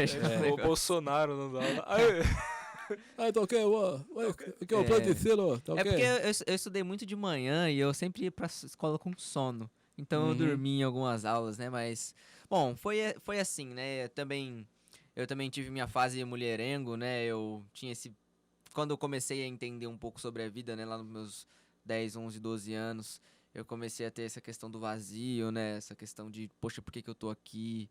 O que eu vim fazer aqui? Será que eu sou feliz? Será que eu não sou? Aí, nisso, eu tentei preencher com várias coisas. Videogame, amizade, namoro e... Deixa eu ver se tem mais alguma coisa. Acho que não. Eu sempre tentava buscar alguma coisa. Eu acho que eu parei na terceira aí, que foi os namoros. Comecei com videogame, tal, eu jogava o dia inteiro e aquilo não me satisfazia, não me deixava bem. Aí eu comecei a ficar com os amigos, tal, trocava uma ideia, comecei a ficar muito próximo de uns caras. Aí, tipo assim, eu falei assim, mano, não é isso. Aí, verdade, o esporte também, eu fazia muito esporte. Cara, enquanto eu tava praticando esporte, eu tava focado naquela coisa, era sempre assim, eu tava focado naquela coisa. A hora que acabava, eu voltava aquele pensamento. E agora? Eu não podia jogar o dia inteiro. Dormia, acordava, jogava. Eu não podia praticar esporte o dia inteiro. Dormia, acordava, praticava esporte, dormia de novo. Entendeu? Eu não podia namorar o dia inteiro. Sabe?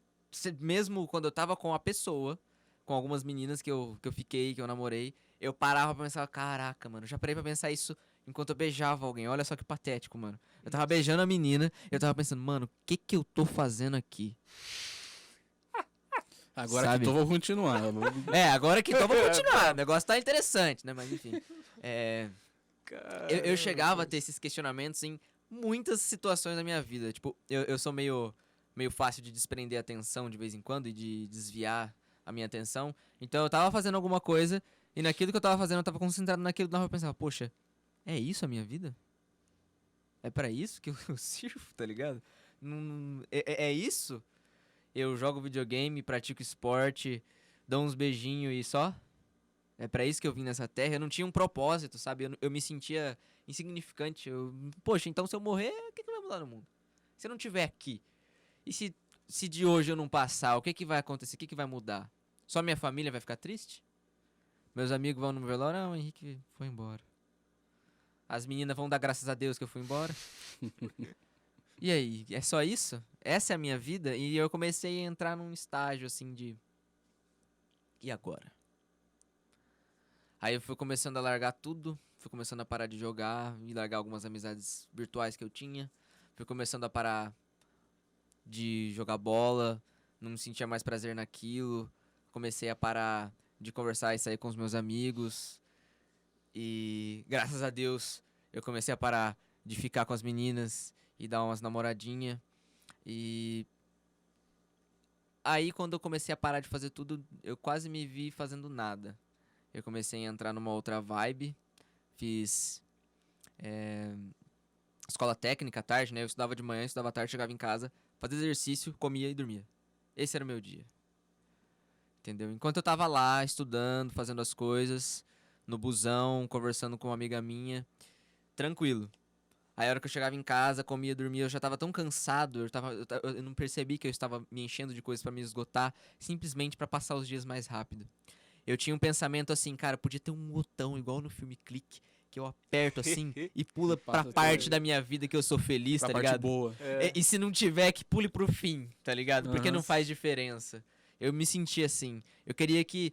Eu não tinha tantos pensamentos de morte, de vez em quando eu tinha. Acho que eu já cheguei até a encarar um pouco de ponta de faca, mas eu logo desisti da ideia. Eu também era muito cagão, muito medroso. Né? Eu olhava pra aquele negócio, não, eu não tenho coragem. Aí eu falava, não tenho mesmo. Aí eu larguei. E eu fiquei assim. E não entendia, e vinha pra igreja nesse momento. Já tava começando ali a entrar, né, a célula da geração eleita e tal. E foi lá no terceiro colegial, né, Igor? Grande 2016. 2016. Que, se eu não me engano, eu tinha batizado em 2016, no final do ano. Eu fiz o retiro e depois batizei, não foi isso? Não me recordo. Eu não me recordo também. Eu não lembro se... Eu acho que foi depois do... Foi depois do retiro? Foi depois do retiro. Eu batizou eu, a Belle. Eu batizei junto com a Belle, não foi? Mano, não me lembro. Cara, eu não lembro disso também, mano. Eu não sei nem quem que é Belle nessa É a Isabelle. A Isabelle, irmã do Lucas. Cara, eu acho que foi, velho. Tá. Eu lembro que eu batizei junto com a Yasmin, que ela ia que ela, tipo, ela é filha dos amigos dos meus pais que iam na mesma cela. Eu acho que foi em 2016. Eu não me recordo, não sou bom com data, gente, vocês me perdoem. Eu não sou bom nem com achar as palavras na Bíblia também. Eu sei o que é, mas não sei onde fica. É 5 anos atrás. Enfim, teve vida vitoriosa, cara. Foi igual o Igor falou. Tem uns momentos, assim, específicos, né? Porque os caras já fazem pra tocar você com aquilo, pra tocar com você com aquele movimento. E eu lembro quem lavou os meus pés, que foi o Adalberto. O Adalberto. Não vou falar Betinho. Não vou falar Betinho. Vou falar Adalberto. Eu tenho a impressão que o meu foi o Rogério, mas não posso afirmar com certeza. O meu eu lembro que foi o Adalberto. Porque assim, o Adalberto, ele era um Betinho, vai. O Betinho. Eu considero ele. Adalbetinho. Adalbetinho. Eu considero ele muito. Ele era muito, assim, filósofo também, vamos dizer. Ele era bem... Ele tinha bem essa questão de pensamento filosófico, sociológico, assim. Ele encarava as coisas dessa forma. E eu, assim, olhava pra ele e falava assim, caraca, eu quero ser igual ele quando eu crescer. Entendeu? Tipo, poxa, tá lá com meus 20 e poucos anos, 30, sei lá, liderando um grupo de jovens, conversando com o pessoal, assim, falando das minhas experiências, levando eles pros caminhos certos, sabe? Ele sabia bem conversar com a gente, colocar os pensamentos e não ser aquela coisa tipo, poxa, esse cara é velho, entendeu? Ele conseguia falar com a gente numa Ele se linguagem... enturmava. Ele se tava no enturmava meio bem. da galera. Ele era um cara da galera. A gente tá falando no passado como se o cara descanse Faz- em paz. Faz, tipo assim, faz 5 anos isso, né? Por aí? Por cinco aí. Não, anos, ele ainda é 2016. esse cara, galera. Ele ainda é. Ele ainda é esse cara. E, assim, no momento que ele lavou os meus pés, eu me senti o que eu realmente era, assim, tá? Tipo, eu falei assim, caraca, mano. Eu considerava o cara, pá, nossa, ele tava ali, líder, não sei o quê. Esse cara tá lavando os meus pés, mano. Tipo, ele tá ali, tava curvado, ele colocou... E a gente tava naquela oração, né, pá, aquele momento. E eu senti alguém mexendo na minha perna, na hora eu já assustei. Eu sou um cara meio assustado, cara assim, já eu sou achou um que era cara o lerdo. diabo. Aí eu assustei, falei assim, que isso, mano? Aí ele não falou nada, ele olhou pra mim assim, ergue o pé aí, mano. Aí eu olhei pra baixo, senti uma bacia com água, aí não tava fazendo nada, aí eu olhei pros lados, tava todo mundo assim, falei assim, caraca, mano, os caras tão lavando os pés de geral, velho. E eu falei, mano, aí eu botei meus pés assim, não, eu não entendi primeiro, porque tipo, tava todo mundo só colocando os pés assim e tal, e eu, o que é isso? Será que vai ser algum tipo de batismo? Eu achei que ia ser um batismo ali naquela hora. Na bacinha ali você cabe, né? Eu entrava ali dentro. Aí ele colocou os pés, daí ele, tipo, deu uma passada assim na mão e começou a, tipo, tira o chinelo aí. Aí eu, tirei. Ele começou a passar as mãos nos meus pés assim, a lavar. E eu falei assim, caraca, mano. Eu não sei descrever o que eu tava sentindo naquele momento, mas foi muito forte, igual o Igor falou. Eu não tinha força nem pra chorar. Eu travei ali. Eu travei. Eu não tava nem orando, não tava fazendo nada. Eu parei de existir por um momento ali. Eu só fiquei ali. Você só... Aí a hora que começou a voltar as coisas na minha mente, eu entendi assim. Eu guardei o choro pro momento da cruz. Aí eu olhava pro Betinho, o Betinho olhava pra mim assim, e ele lavando os meus pés. Aí o Betinho soltou essa porque o Betinho ele gosta de dar umas cutucadas. Ele falou assim: eu não pensei era Jesus lavando ainda, eu não tinha feito essa conexão. Eu tava muito fora da casinha ali naquele momento. Daí ele olhou pra mim e falou pra mim assim: Jesus Cristo, o cara que veio nessa terra e fez tudo que ele fez, lavou os pés dos discípulos. Lavou os pés do cara que traiu ele. Naquele momento eu caiu por terra, assim, tudo que tinha na minha cabeça, assim. Eu tinha algumas ideias também, assim, teológicas, sobre vida e tal, não sei o que, eu tinha alguns conceitos formados.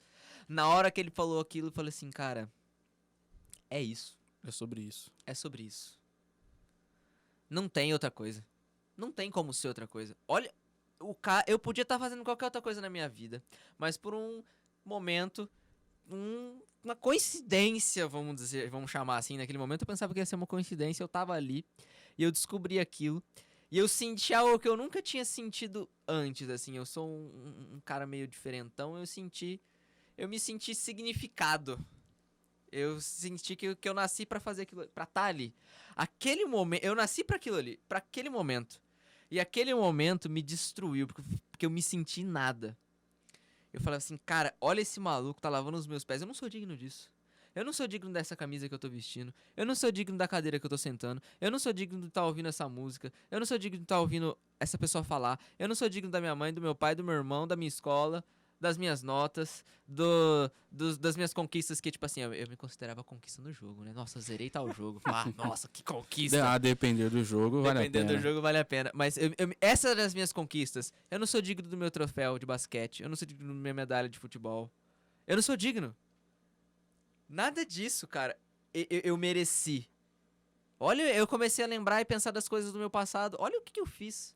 Tanto de gente que eu já não magoei, que eu não machuquei por causa das escolhas que eu tomei, das palavras que eu fiz, que eu falei. E naquele momento eu entendi que eu não era digno. E que existia uma coisa chamada graça de Deus. Aí depois teve o outro momento também que eu entendi mais sobre o que Jesus veio fazer. E o que ele significa na minha vida. E eu falei, esse cara tem que ser tudo na minha vida. Até aquele momento não era nada. Eu tentei preencher com um monte de coisas. E até, como o Igor sabe, e algumas pessoas, com uma pessoa específica, né? Com a Mariazinha em específico. Não a mesma. Não a mesma. Não a mesma. Já sei porque dava errado. O Henrique tava no jogo. Não a mesma Mariazinha. Aí eu tentei de tudo. Menos colocar Deus. Aí aquele momento eu entendi. qual que era a coisa que eu devia me centralizar e focar. Foi naquele momento que eu falei, é isso.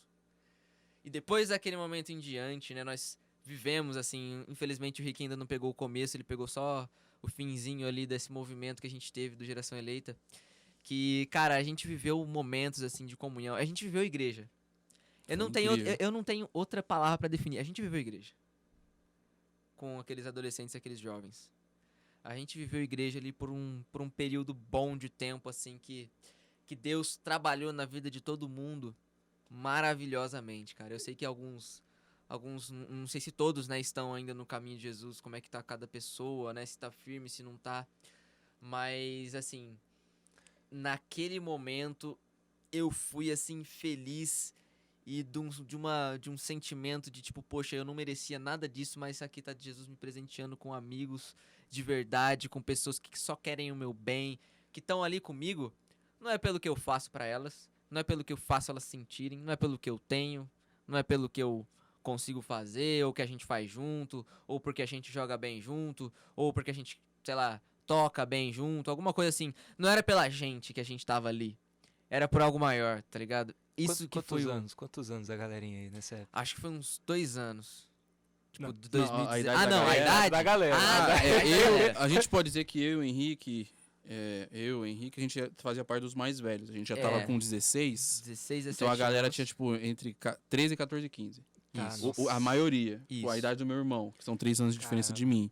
Eu, o Henrique, a Beatriz, o A Marcelo Giovana, e a Giovana. A gente fazia parte do grupo mais velho. que a gente Que tava, era, tipo, 16 anos. que a gente tava na transição da escola pra faculdade e o pessoal mais novo tava na transição do ensino fundamental pro ensino médio. Isso. Nossa, porque tem uma galera que vive uma vida toda sem experimentar um momento desse, de se enquadrar que ver isso daqui é a igreja. Eu só vou É. experimentar esse momento uns 2 anos atrás só, tá ligado? Vocês Sim. já fizeram isso com o quê? 16 anos, mano? Foi Caramba. incrível, mano. Foi E foi um momento. incrível. E Deus foi acrescentando pessoas. O Vitor, que eu citei aqui, ele tinha chego na igreja, o cara, irmão, parceiro. Inclusive, ele faz aniversário no mesmo dia que eu.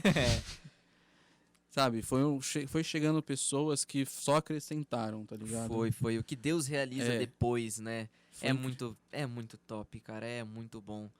Assim, até hoje, né? A gente vive muitas coisas boas, né? A gente experimenta muito isso daquilo que Deus faz, né? Mas eu acho que o timing da gente ter vivido aquele primeiro amor, junto com aquela comunhão, junto com aquele grupinho, com aquele tipo de pessoa que a gente tava todo mundo no mesmo fogo. Eu acho que isso foi uma experiência, assim, que ter vivido naquela época me salvou de muita coisa. Me tirou de muita coisa, assim, porque Eu também. eu me imagino, de vez em quando, eu paro pra pensar, assim, o que seria de Henrique Ferro se esse retiro tivesse sido feito depois da faculdade, sabe? Porque quando você entra na faculdade, você entra num ambiente diferente, assim, quando você entra na vida Tudo adulta. muda, na tudo vida muda. adulta. O negócio muda. Muda muito. E, assim, a gente imagina, a pessoa fala, mas pra cada um é muito única essa experiência. Porque quando você entra na vida única, você já chega ali como um indivíduo mesmo. A não ser que Deus te livre, viva tentando ser alguém que você não é, né? Tentando ser uma outra pessoa, né? Tipo, tal pessoa é feliz, eu quero ser igual a ela, né?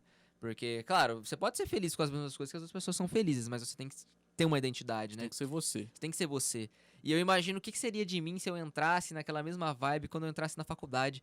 Que coisa que eu teria escolhido pra preencher o meu vazio. Porque ali já tem uns assuntos bem mais pesados, Na né? faculdade Opa. é mais fácil. É mais fácil. Esse é o termo. Tudo tá mais fácil. isso é Você verdade. pode, por exemplo, no colegial, eu tinha amigos, você pode estar bebendo já jovem, tipo, só na cervejinha, na faculdade é mais fácil. Até Na porque você já faculdade é tem mais idade fácil. pra comprar você mesmo. Exatamente. Você pode ficar com as menininhas no colegial, na faculdade é mais fácil. Você pode experimentar uma droga no colegial ou até mesmo antes, na faculdade é mais fácil. Tudo fica mais fácil, porque todas as pessoas ali, elas estão, às vezes, querendo as mesmas coisas. Sim. Então fica mais fácil. Sim. Às vezes, tipo, você começa a entrar num ambiente que é muito mais livre. Uhum. Não é de liberdade em si, mas é livre. Uhum. Você meio que faz o que você quiser e tem aquele sentimento de não ter consequências. Uhum. Porque elas não são imediatas, Aquela né? história, né? Tipo, só tem uma regra. Não existem É, regras. não É, só existem tem uma regras. regra, não existem regras. Na faculdade é mais ou menos assim. Você só não pode cometer um crime e ser pego. A depender do crime. E Depender ser do crime. pego. Você não pode cometer um crime e ser pego. Usar porque se droga é você crime, não for galera. pego, suave, entendeu? Tranquilo. Tipo, eu fico me imaginando, porque, sabe, isso aconteceu naquela época e Deus me livrou de muita coisa. Sim. Porque eu tinha um costume, que era até meio assim, religioso, eu vou dizer, que minha mãe e meu pai me fomentavam muito a isso. Eu orava todo dia. Sempre do mesmo jeitinho, eu falava. Às vezes era bem curtinho. Jesus, muito obrigado por esse dia, me perdoe pelos meus pecados e abençoe a minha família. Amém. Todo dia eu orava assim. Às vezes em quando eu tentava florear isso daí, eu estendia um Glorioso pouco, tal. Pai. Glorioso Pai. Ó, né? excelentíssimo mestre. É, de vez em quando eu mudava assim e tal, e eu orava todo dia. Eu tinha esse costume, era um negócio meio religioso. Porque eu ia na igreja de domingo tal, e a tiazinha lá do Ministério Infantil, graças a Deus, falava: orem todos os dias, crianças. Isso faz muito bem. Eu não entendia o que eu tava fazendo. Eu não entendia o que eu tava falando com Deus. Eu não entendia a profundidade daquilo. E depois também eu não entendia a profundidade das coisas que eu fazia na minha vida. Eu não entendia nada. Eu achava que eu sabia de muita coisa e depois eu descobri que eu não sabia. Entendeu? E quando eu parei pra pensar o tanto que a igreja, por mais que indiretamente, por mais que eu não desse a mínima pro que estava acontecendo aqui, porque eu vivia aqui nas células, eu percebi que aquilo, sabe, aquela sementinha que foi plantada, por mais que eu sentasse aqui e olhava o pastor Zé lá pregando, o pastor Heraldo, é mais um domingo. Ou no Ministério Infantil, é mais uma historinha. De vez, eu nem lembrava depois, no decorrer da semana, Uhum. do que tinha sido feito, do que tinha sido falado. Mas a palavra de Deus, cara, ela se cumpre, entendeu? É um negócio formidável. Quando eu paro pra pensar nisso Divino. no passado, divino. Quando eu paro pra pensar nisso no passado, assim, do que a igreja fez por mim, e eu nem prestei atenção, sabe? E depois frutificou em tudo isso, eu falo, cara, é bom.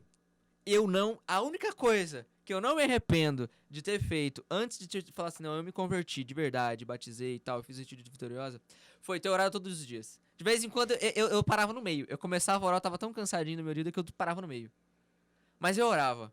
Era uma coisa que, tipo assim, eu falava e, tipo, pô, eu tenho que fazer isso. Era meio que uma obrigação. Meu dia não tava completo se eu não começasse a falar, Senhor Jesus. De vez em quando era assim. Uhum. Mas era, entendeu? Eu não conseguia dormir, porque eu sempre tive muita dificuldade de dormir, por causa da minha mente trabalhando, assim, numas criatividades, numas histórias loucas, bolando, assim, e tal. Aí, de vez em quando, eu sentava, assim, deitava pra dormir no meu quarto e falava, caraca, mano, imagina se entrasse um monte de ninja agora no meu quarto, o que que eu ia fazer? Eu ficava nesse naipe também. É, mano. E eu ficava bolando aquelas coisas. Cara, eu acho que eu ia me jogar pra debaixo da cama, tirar dali de baixo Não tem nada debaixo da minha cama, o que que eu vou me defender, cara? E agora os ninjas iriam me pegar? Aí, pá, eu ficava naquela coisa e a hora que eu orava, eu conseguia descansar. A hora que eu orava, Deus me colocava no momento, na direção certa. Por mais que eu não entendesse que a profundidade de estar conversando com Deus e não dava essa importância, que futuramente eu fui entender, aquilo foi muito bom pra minha vida. Mudou muita coisa na minha vida. E hoje em dia, eu vivi já muita coisa, presenciei muita coisa, milagre, sabe? E, cara, a vida com Deus é maravilhosa. A gente tem, assim, nossos testemunhos de uma forma geral, a gente começou de um negócio triste, entendeu? Eu acho muito incrível isso, porque é nítido quando Deus entra na vida de uma pessoa, né? É nítido. Você começa a se enxergar. Uhum. Olha só como eu era. Olha o que eu fazia. Olha como eu pensava. Olha como eu sou agora. Pois é. Olha, mano, imagina eu tantos anos atrás. Olha o que eu tava fazendo, olhando pro teto, pensando, pra que eu existo? E agora eu tô olhando aqui pros meus amigos, o que a gente pode fazer amanhã? Tá ligado? Eu tenho essa coisa no coração. A gente não pode como é aquela palavra? Se conformar com as coisas também, né? E, sabe, eu fico imaginando, nunca na minha vida, vivendo como eu vivi, eu me imaginaria estar onde eu estou aqui hoje e feliz como eu estou hoje. Acho que nós três. Amém. É muito bom, cara, o que Deus fez por nós todos, por tantas outras pessoas na igreja, né? Que se Deus abençoar, futuramente a gente vai trazer mais pessoas pra dar o testemunho Sim. delas aqui, né? E, cara, eu acho Outros fantástico. dossiês. Outros dossiês aí, né? Fica o nosso aí de início, né? Pra gente não se estender muito. E, cara, foi maravilhoso ter essas experiências com Deus.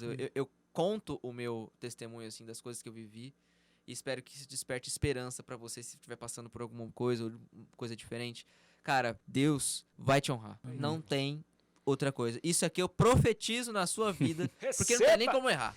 Se você honra a Deus, Deus vai te honrar. Você ora, mano. Nem que você não pode sentir nada do Espírito, Deus vai te honrar, cara. Uma hora, tem um momento específico, sabe? A gente não pode apressar as coisas. Tem um momento específico. Persevera, luta, principalmente nesse momento que a gente tá. Tem esperança, sabe? Se agarre naquilo que importa, que é Deus, na vida dele, naquilo que ele já fez pela sua vida, porque ele vai fazer muito mais ainda. Você colocar Deus no lugar que é devido de Deus. Uma pessoa, não é filosofia, autoconhecimento, não é um esporte, não é nada. Não é um objeto, não é videogame, não é nada. Tem a frase lá, existe no homem um vazio do tamanho de Deus. Exato. Essa é a verdade. O que a gente Isso viu aí. aqui foram relatos de vazios que foram preenchidos não com coisas desse mundo, mas com algo que é atemporal, que é o próprio Deus, o próprio Espírito Santo. Amém. Até arrepiei, Amém. Nossa. porque essa é a verdade, cara. E quando você conhece a verdade te liberta. Acho que a gente já teve um papo. Podia ficar aqui muito mais, mas a gente tem compromissos. A gente tem uma mãe esperando Tem uma tia em casa Márcia. para almoçar. Tem uma noiva querendo também me castigar de Então, demora. pessoal, essa foi a ponta do iceberg do que a gente, em nem 3 décadas de vida, o Henrique aqui que tem 24, vai fazer 25, o mais velho. Pois é. 2 aninhos, né? Dois, Três, aninhos só. 3 Dois, aninhos de dois, diferença dois, de dois. nós, né? Nós temos 22, eu, o Henrique e o Nogues. Vamos emplacar esse apelido, galera. Vamos emplacar. Pelo amor de Deus, O Nogues. Chama de Ele- Nogueira, mas não me chama de Nogues, pelo amor de Deus. Vocês veem, é o que eu disse no começo, não existe história pequena demais. Você pode olhar para o que você está vivendo e sentir vergonha, achar que as pessoas acham que é algo vergonhoso, que é só frescura, não é. O que você vive é importante. Os seus problemas são importantes. Então compartilhe com as outras pessoas. Você é Procure, importante. você é importante. Procure alguém, fale com alguém. Se você acha que a vida é boa, ela é muito melhor com Deus. Exatamente.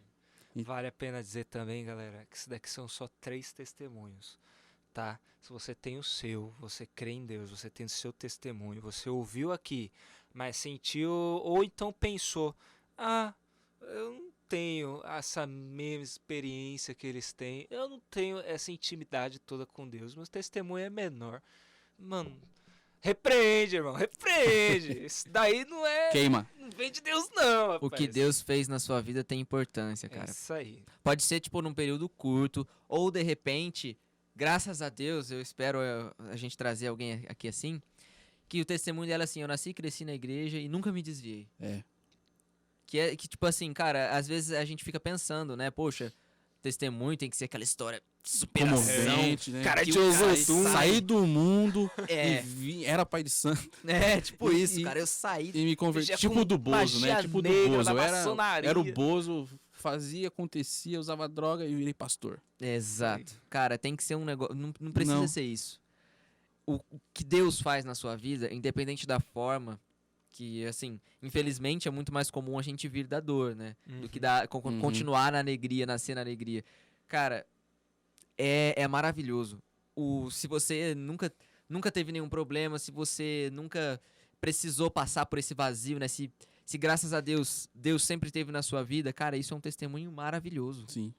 Isso é uma coisa que nos traz esperança, assim, sabe? Porque essa pessoa, ela não teve, ela foi tão cheia de Deus que ela não teve nem curiosidade de saber o que É o era que eu do pretendo mundo. pro meu filho, por exemplo. É. Que não existe ainda, pessoal. O meu futuro filho. É o que eu pretendo pros meus filho. filhos. Profetizando. Nascerem e crescerem na presença de Deus. Isso.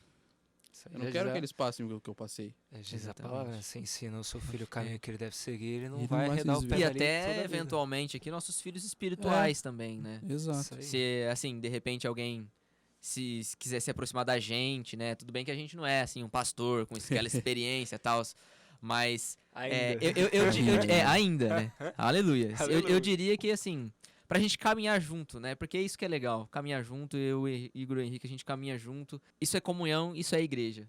A gente é isso aqui, não é um prédio, não é o culto, a igreja é isso aqui, essa comunhão, a gente conversar, a gente tá junto, a gente ser irmão, sem precisar ter o mesmo sangue. Isso aí. Amém. Amém, galera? Mais alguma consideração? É isso mesmo, criancinhas. Não vão pra faculdade procurar drogas, tá? Usar droga é crime. Exato. Você pode não ir pra cadeia, mas continua sendo um crime. Isso mesmo. Crimes ainda são crimes, mesmo se você não for pego. Isso. Exato. E vão escutar Salomão do Reggae, que ele é legal. Salomão do Reggae é top também. Os Arrais também é muito top. Os Arrais. Fica a recomendação, mais uma música incrível. Fiquem com Deus e até o próximo. Até a próxima, galera.